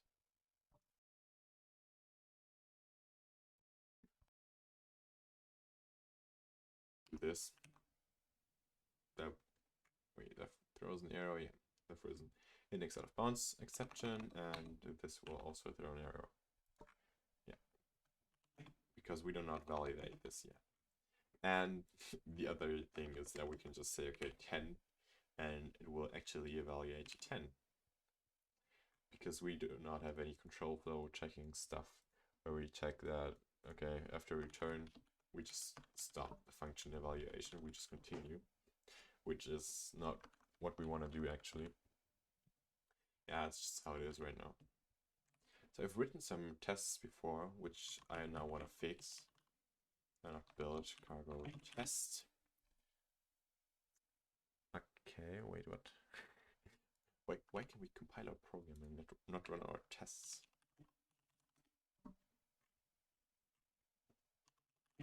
That's actually interesting. So, okay, let's take a look at our tests then. So, okay, here's an error. Actually, let's just run this. Probably because it's not used anywhere and then just optimized away by the compiler. And so it does not complain. That's actually interesting.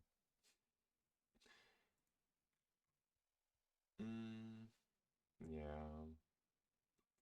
We're gonna do that. We can say push not let like func. And then we can say we want to visit statement, the function body, right? Yeah, so we have to add a new node here called func. Probably have to test this as well. We could wait.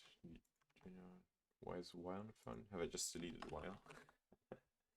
Okay, nice. So we can actually maybe write some tests for functions. Let's say like test and should parse function declaration. Something like this. Func add ab, so we have func.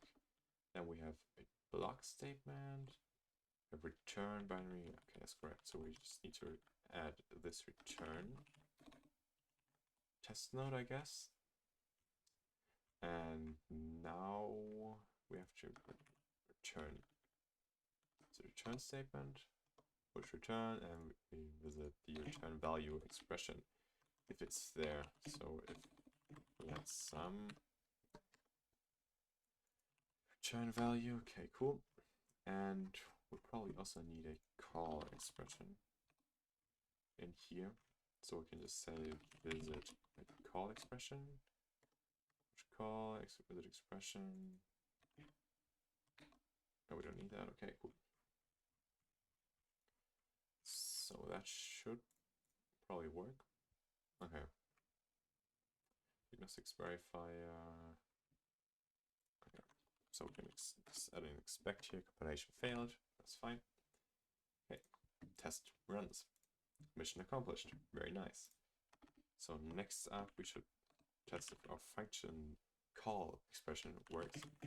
Should parse function, or should parse maybe call expression. Add. I mean, that would probably fail because we do not have the function declaration, right? But this is correct. So call number binary, blah blah blah blah. Yeah. It will fail, right? Yep, because undeclared function add. So, I mean, that's actually kind of annoying, to be honest. I mean, we could just... No, can't actually. We can... We have to declare a function here. I mean, okay, that's fine. Let's just declare a function. So like func add ab, yeah, so let's remove this first parameter here, I guess. So we remove this, and we also have like add the function declaration in here right now, and it's like return binary a plus b. Thank you. So now it should pass, hopefully. Nice one. Okay, so now the only tests that are failing are our diagnostic tests. Actually, they failed pretty bad. Combination failed. Yeah, okay, that's bad. Okay, maybe it isn't the best idea to like expect that our compilation doesn't fail in a test environment and expects that compilation will fail. Yeah, nice one. Okay. So actually, what can we do about that? I mean, we could just return from this compile. We could either return like a compilation unit. The left type is the error type, no, the right type. Or we could just return a diagnostic spec cell, right? So this would return okay. And check diagnostics. So it would return a result, and it is an arrow type, which would return our diagnostic spec. So actually cannot do that. think we can like map the error. We don't actually want to clone it, or do we? Can we just transfer ownership somehow? I think control for analysis is okay. It's advanced enough, I suppose. Okay, cool. I see verifier. What? Does not implement debug. Why would we need that for the expect? Okay.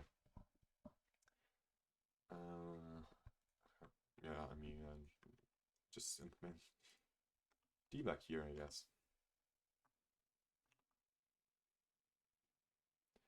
And he will just say, he'll just propagate that. Map error probably, just to like void. Okay. Use of moved variable. It does not work. Which is fine, I suppose. You can do that, right?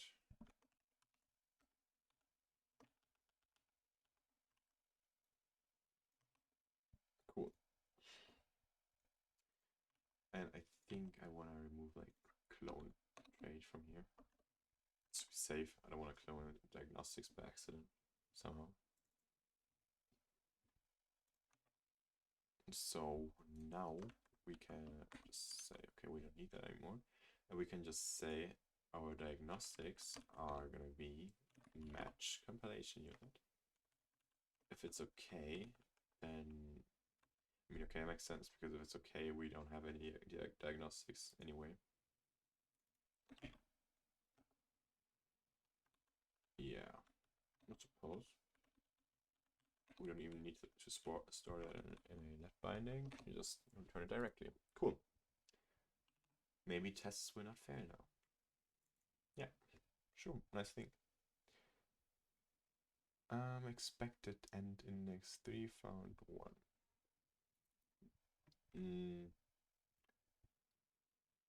Why is that?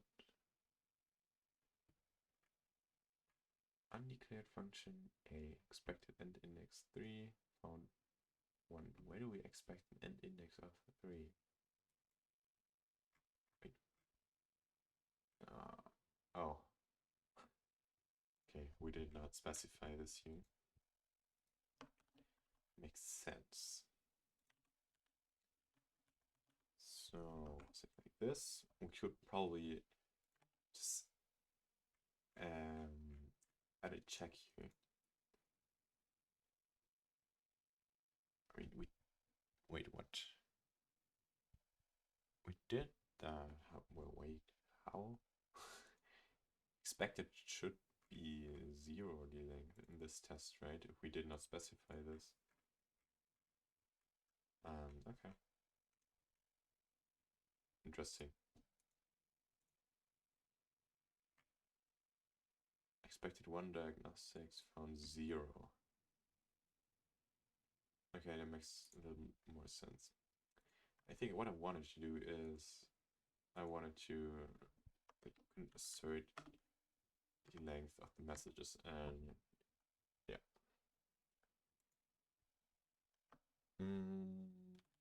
Let messages length, I guess. Cool. So that should throw an error right away.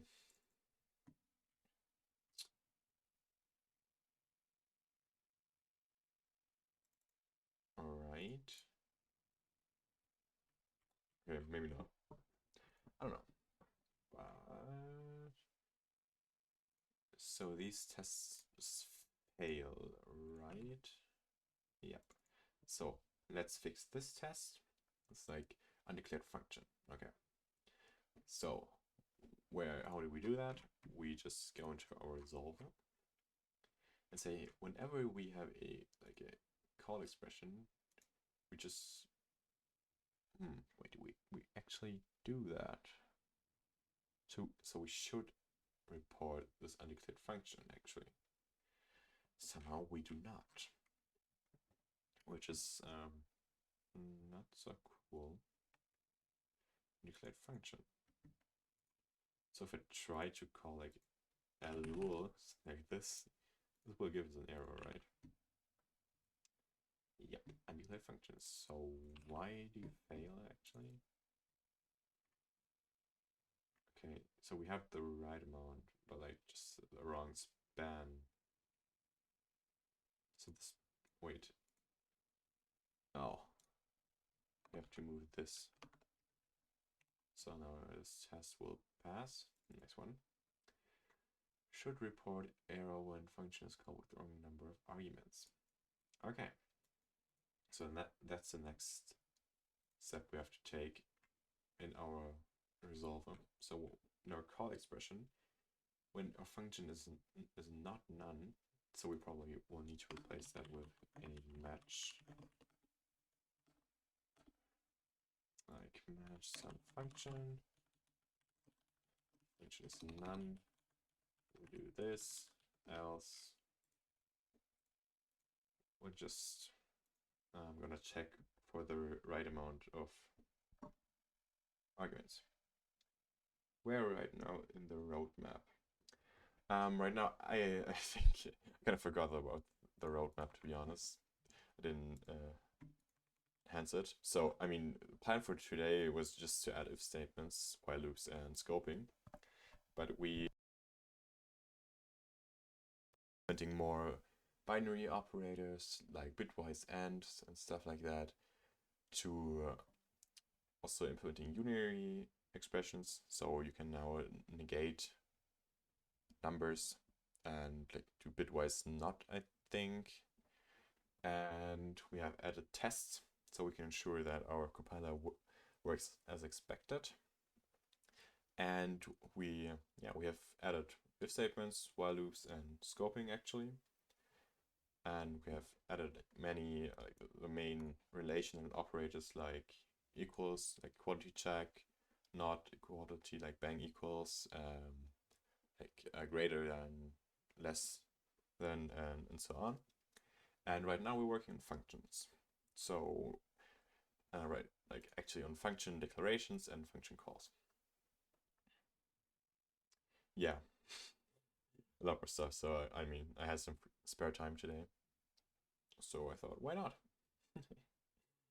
Yeah, so some content for you guys on the YouTube channel. I mean, I've been streaming for 3.5 hours now, and I streamed for, I think, like 2 hours earlier this day. So yeah, quite a bit of work put into the compiler today. But yeah, I mean, it's nice. It's fun. So let's try to fix this. Where were we actually? Well, we have to validate the amount of arguments. Report invalid argument count. Yeah, that's a good one. Report invalid argument count. So let me just get to diagnostics.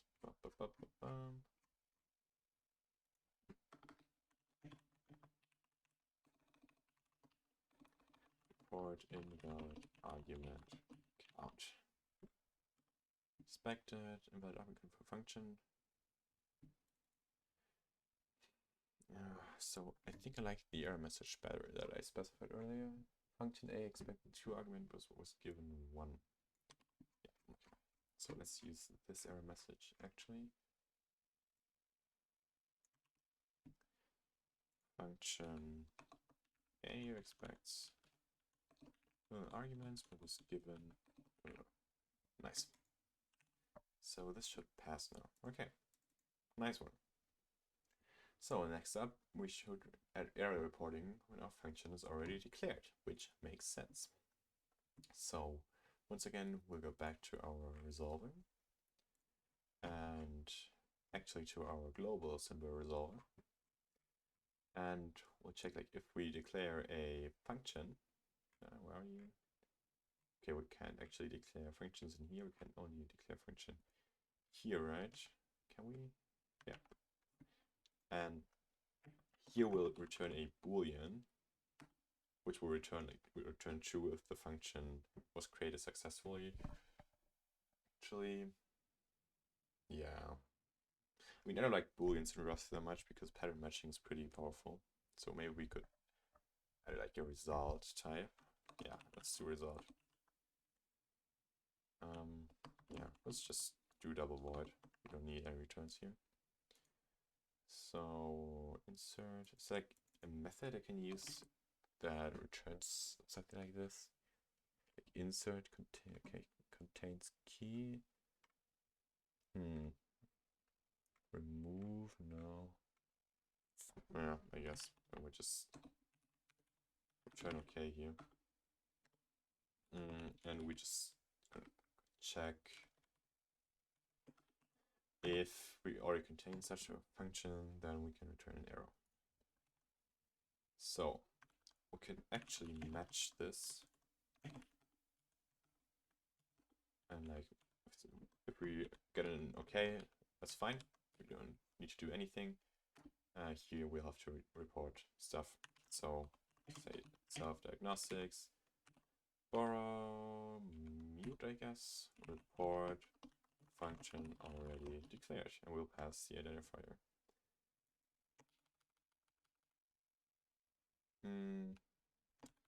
Yeah, let's do that, right? So we're just gonna say like literal span, I guess. Literal span. Literal. Expect a string for string, so a string. And yeah, we can just pass the literal span, right? So report function already declared. And report function already declared. Not a token necessarily. Yeah, okay, I guess maybe we should pass just the token.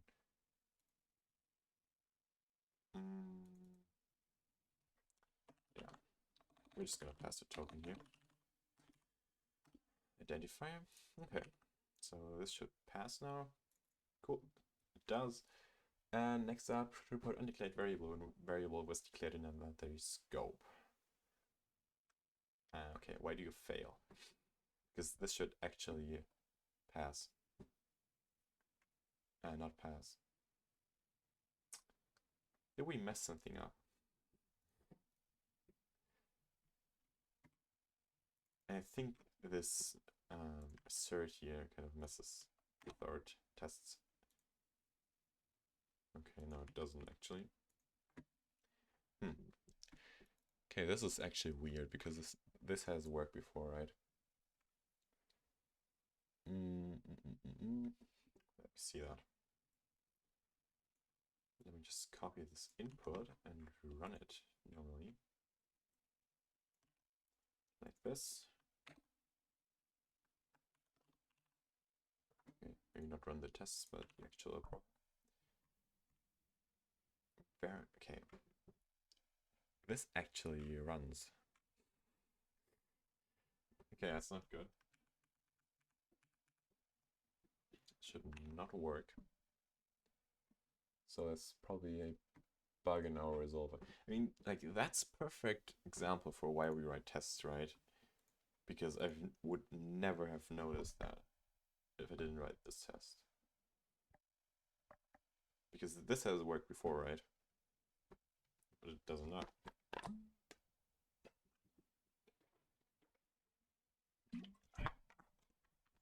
So let's get this fixed. I guess we have to look somewhere in here. We're not declaring variables in our global scope, right? Okay, maybe we do.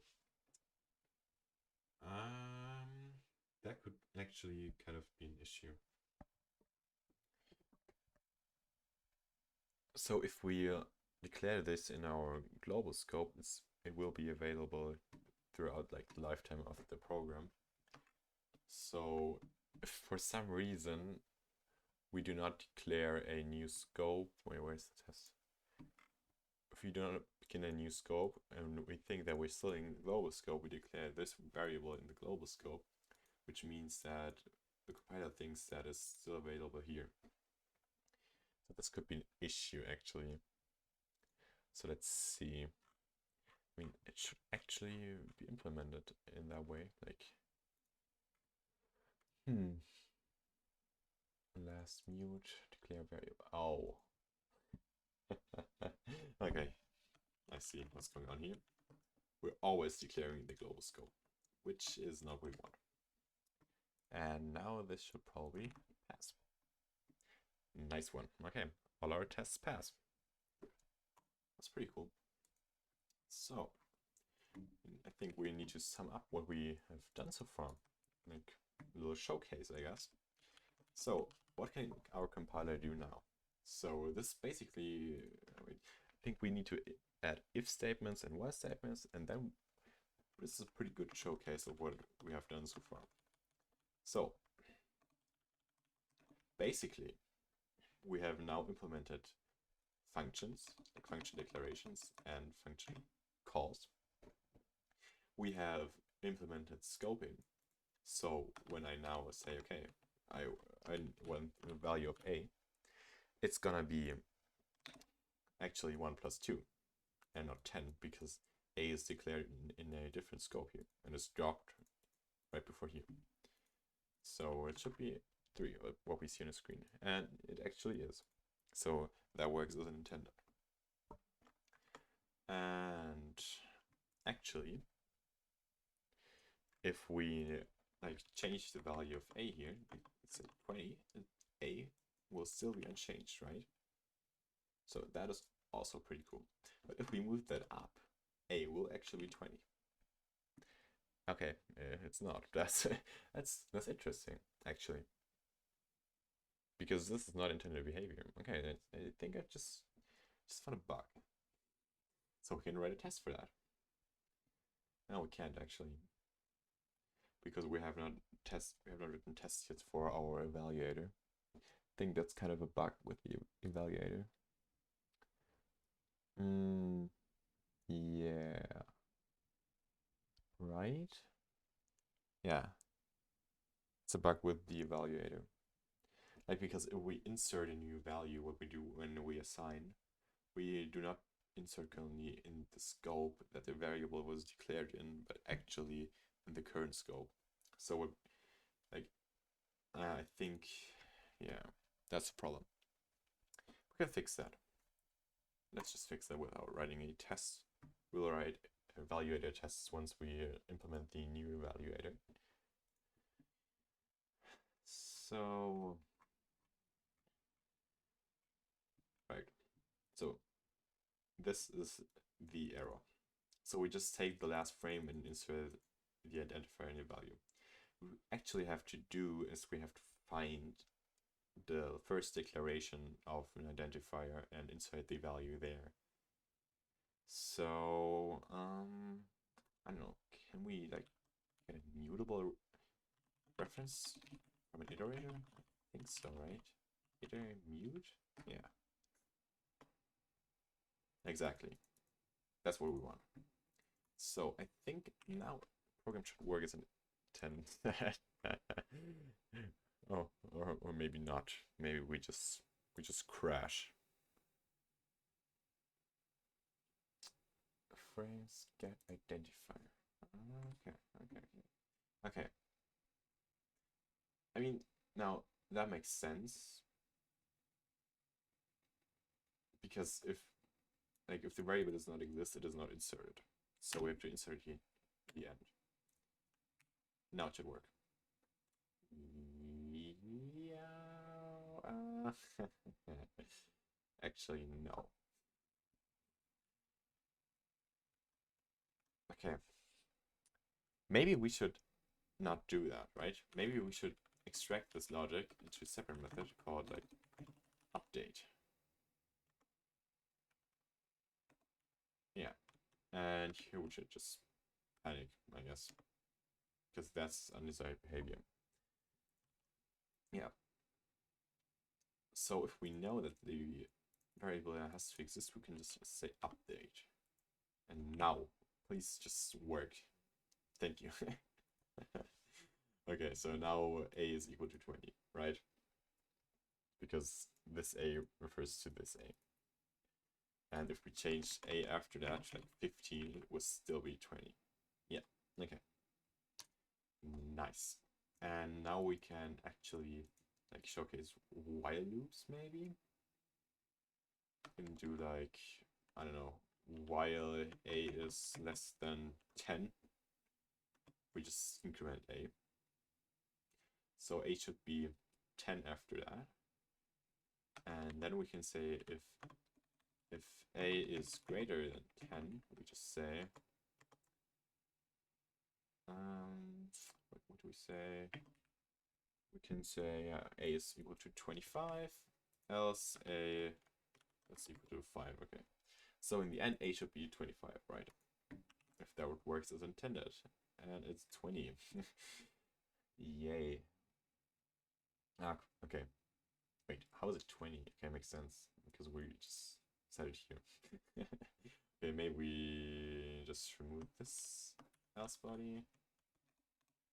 And actually it will still be 25, I guess. So we like 20 now because we have used a greater, not greater or equals, which is also supported. So now a is 25, which I think is pretty cool. So this basically kind of sums up what we have done so far. I mean, I think we also have implemented stuff like, let's say that does not work. That we have also implemented Boolean literals, so we can say that b is equal to like 10, and say if true, we can say b is equal to 20. And so in the end, when we say b, we should get 20 as a result. Cool. See? And yeah, that's how our formatted program looks like. So our printer still works, which is pretty cool because we have now added support for indentations. So every time we enter a block statement, we just indent by like 2 spaces, I think, which is also pretty nice. Yeah. I really like the color highlighting, to be honest. I mean, maybe we could even write a like REPL where we can have like a command line interface where we can enter our code for our compiler and maybe even highlight it in some colors. But I think we will do that later when we have like support for just-in-time compilation. We will integrate LLVM. I think that's gonna be cool. I mean, yeah. What I also like is that like this, we can say like a function does not take any arguments. I don't know, like do something. We can just leave these out. Like we don't need the parentheses here, which I kind of like because why would you need them if you don't put anything in there? And we actually also like handle forward references. So because this add like references this function, which is declared after this reference here, and it still works, which is nice. And we have done that by implementing a 2-pass resolver. So in the first iteration, we just visit all the function declarations and like write all the symbols in the global symbol table. And then in the second run, we have all these global symbols and can reference them and validate if they exist, which is pretty cool. So I think that should also work, right? Oh, okay. Our identifiers do not support this right now. Okay, and that kind of messes up the AST. Yeah, I don't think. So our recovery is not that great. I mean, if there's something wrong like this with just one little error, it just messes up the whole AST. but it's fine for now. So I guess no snake casing here. Sorry, Python users. But that works, right? We just leave that out. I mean, okay, formatting's kind of messed up because there's one space too much. I mean, let's just fix that real quick. So after the identifier, yeah, exactly. We just have to move that in here. Now we should not have space here. Yeah. Okay. Cool. I mean, I don't really know what to do next. Do you guys have any ideas what we could do next? I mean, stuff like type checking would make sense, I guess. Because what we can actually do right now is something like this, which will work, but it should not work, right? So we can just say if like 1 it will work, and it works because we just check in the evaluator if the last value that we evaluated was 0. So if we do that, b will just be 10. And I don't like that. I mean, you could do that in C, I guess, but I don't know if I want to keep that or not.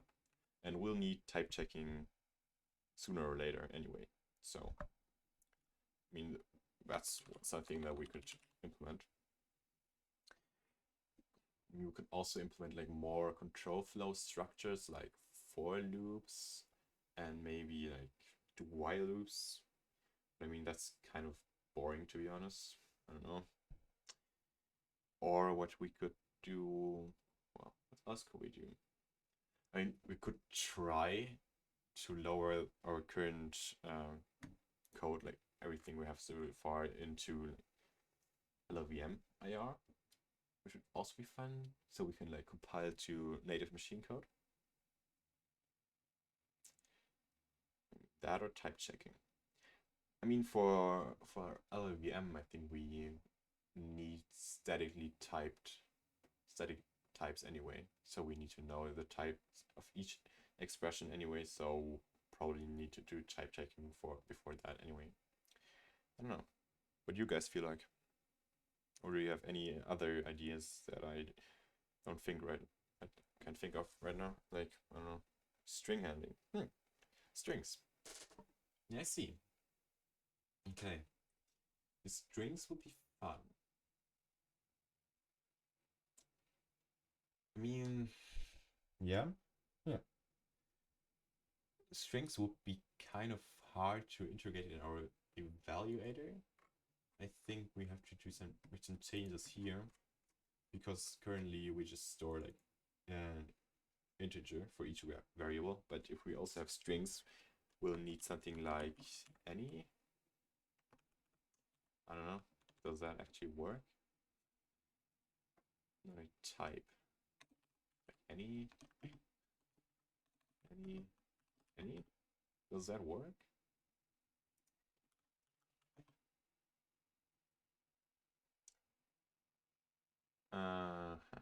Okay. Yeah, okay, that's gonna be hard. I mean, what we could do probably for strings in the evaluator, we could just put pointers in here and have like an extra struct. We could like string or string something like that, where you say hash map and i64 strings in here.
working.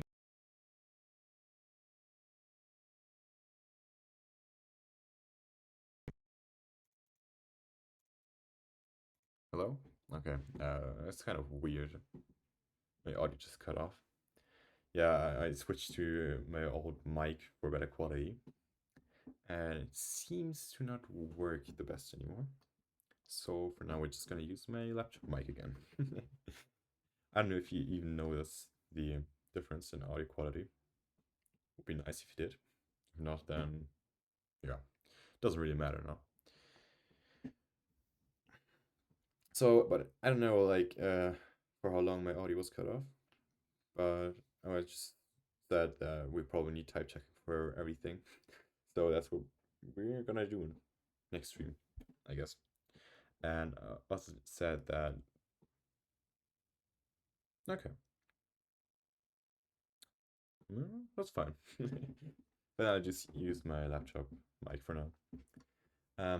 What I've also said is that like strings are more complicated than they seem because you also have to handle like escaping, so you can use like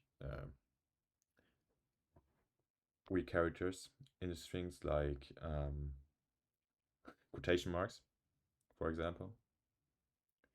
Yeah, I mean that's something you would need to handle, which is not that easy actually. I wouldn't even know how to do that right now. I think I'd have to look that up. Yeah, I think we'll do type checking. Yeah. So let's just maybe sketch out what we wanna do next stream. So this is what we have done today. Today, yeah, it's already the 10th of April, but let's say 9th. So next stream. So what do we want to do? We want to add type checking. Oh, right, add types and type checking. So how should that look like? I think, yeah, something like this. I don't know. Do we want like just int type or like I32 and like I64? And do we also want like unsize? Yeah, unsigned integers? I don't know. You can decide. I don't really care, to be honest. Types we will have. I mean, bool type we'll have for sure. Maybe even a string then, like string. Yeah. And we will probably have like type inference. So we can say like that a is equal to 10, and that will be type inference will be int. Right? So we're gonna do that. I don't know how far we're gonna take the type inference. I think for now we're just gonna leave it at variables and not do like any return type inference or argument type inference. We'll probably also make like the arguments statically typed, or functions, I mean the parameters, so that you have to define them when you declare a function. Because like I think not being forced to do that will just produce really bad code. Like rip Python, JavaScript. I really don't like that. Yeah, and we'll probably also have static return times for now, because that will just make things a little bit easier.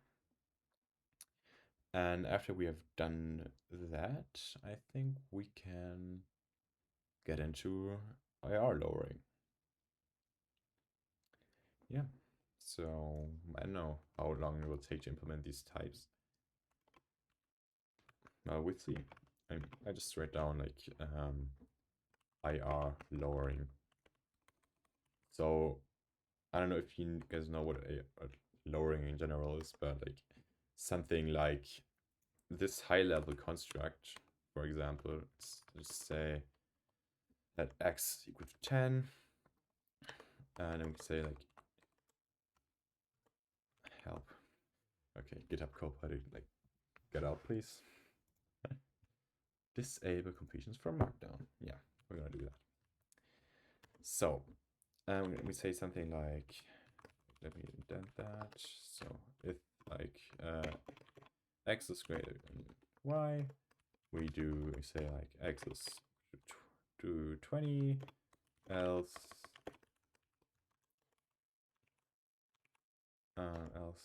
x is equal to 10. And this will be lowered to some more like lower level like statements.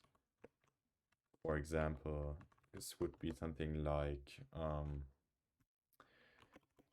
x is equal to 10, y is equal to 20. And then we say, okay, like it's like a kind of a conditional branch. So we have like branch C for conditional branch, and we say x greater than y, and if the condition is like false, so it's like branch of false, then we'll go to like else, and here we'll have like x is equal to 20. Here we'll have else label, and here we'll have like branch end, and here we'll have x is equal to 10, and here we'll have like end,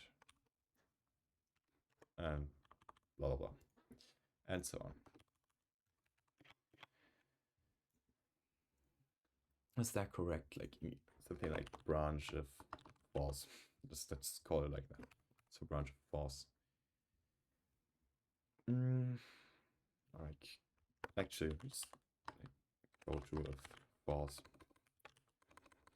Go. Hello. Let me type, please. And go to. So that's basically how this is lowered to IR. And this could be like our internal immediate representation. And then we would have to lower this to like LVM AR, which is a bit different, but we'll see that in further streams, because everything in LVM is just a basic block. So basic blocks are just concepts of a like parts of a control flow graph. Yeah, so like this is just separated into different blocks that are separated by branches, returns, and stuff. So yeah, like this would be the first block, like this would be the first block, this would be a second block, like this, and this would be a third block, and be the fourth block. And yeah, that's also how you can analyze like control flow and detect missing return statements, missing or like dead code, because you can then visualize that actually, which is pretty cool. And yeah, we'll get into that as well, but not in the next stream. I guess next stream, type checking and maybe our internal representation of IR. Yeah, I guess. I think we will not do types today anymore. I mean, do we have any like little things we could do now? I mean, I would be like for like 15 to 20 minutes. I don't know, like some weird binary operators. I don't know if you have any ideas, or unary operators which perform actions on any integers, or maybe booleans. I don't know, because otherwise I would just end the stream now.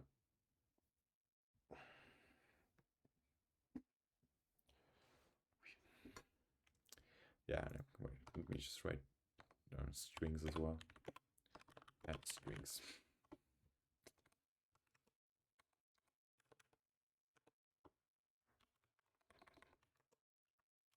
Wait, can I do that?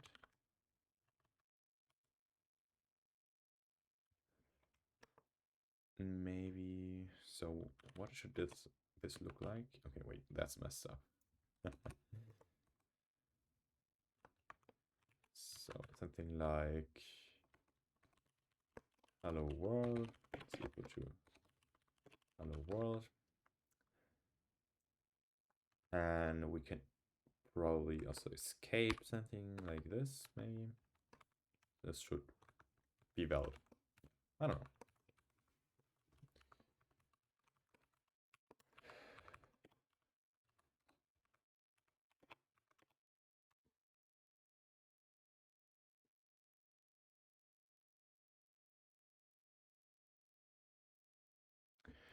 What do you mean, like main handling? Do you mean like lowering to a main function? So that we don't have like top level statements here, but everything is like put into a main function.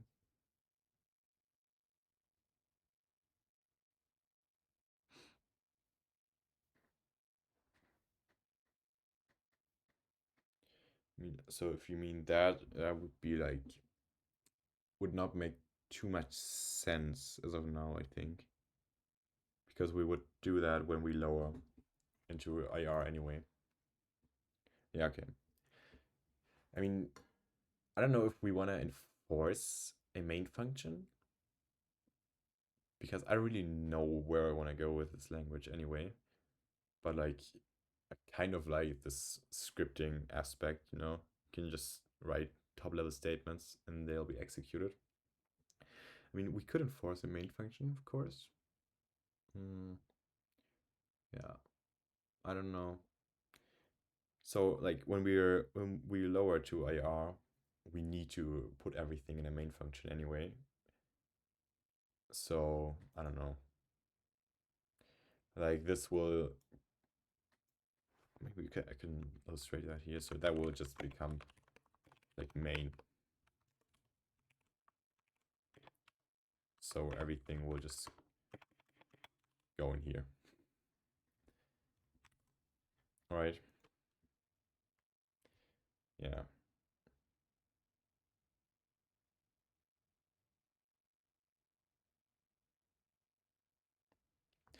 User can just declare an own function as main for readability. Yeah, okay. I think we can do that. That would not be too hard, would it? No. I mean, what we could do probably is we could say, okay, if we have a main function, we'll just, before starting the execution in our evaluator, so where does it start anyway?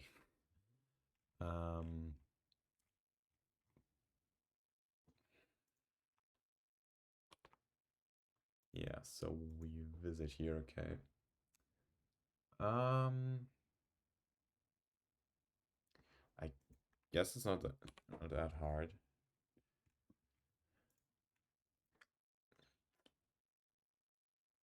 We could check, for example, what we could do is we could check if there is a main function declared, right? So we just take our global scope and look up a function like main, like that main function, like this. And if that function, that's some function, main function,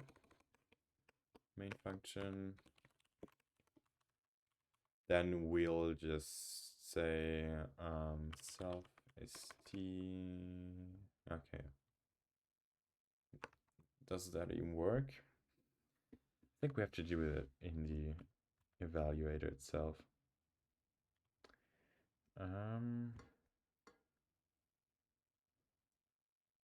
No, we don't actually. We can save that like this. Here we can just say self. Okay, just use the evaluator and say visit statement, which will be function body, right? Okay, I think that's it. So now if we have like a main function declared here, like func main, actually nothing should happen. Which is not good. I think should just panic. Right? Yeah, result none. So now we just enter here and nothing else is executed. I mean, we could say like 5 and now the result should be 5. That's working. So you can now specify it up to the main entry point. And if you don't, we just evaluate B. Like, yeah, the value of B. Hey. Cool.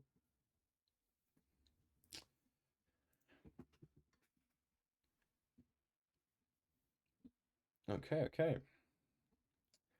Is that what you had in mind? Hmm.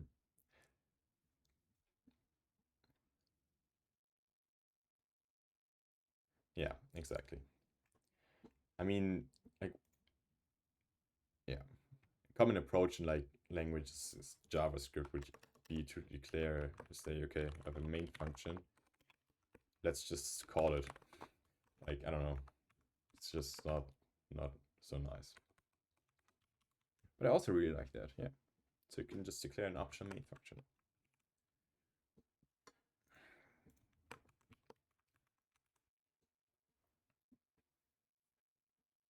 So I think we have a plan for the next stream. Like basic type checking, type inference. Yep. I think we do that. So, yeah, thank you for watching, everyone. Check out the YouTube VOD, leave a like. So if you like, of course. Yeah. See ya. Hopefully.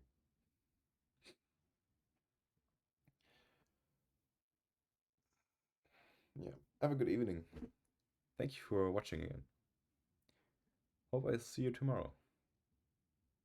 I think I'll be streaming it around the same time, probably in the evening, or maybe even, yeah, probably in the evening, or in the afternoon, maybe. We'll see, or both, like today.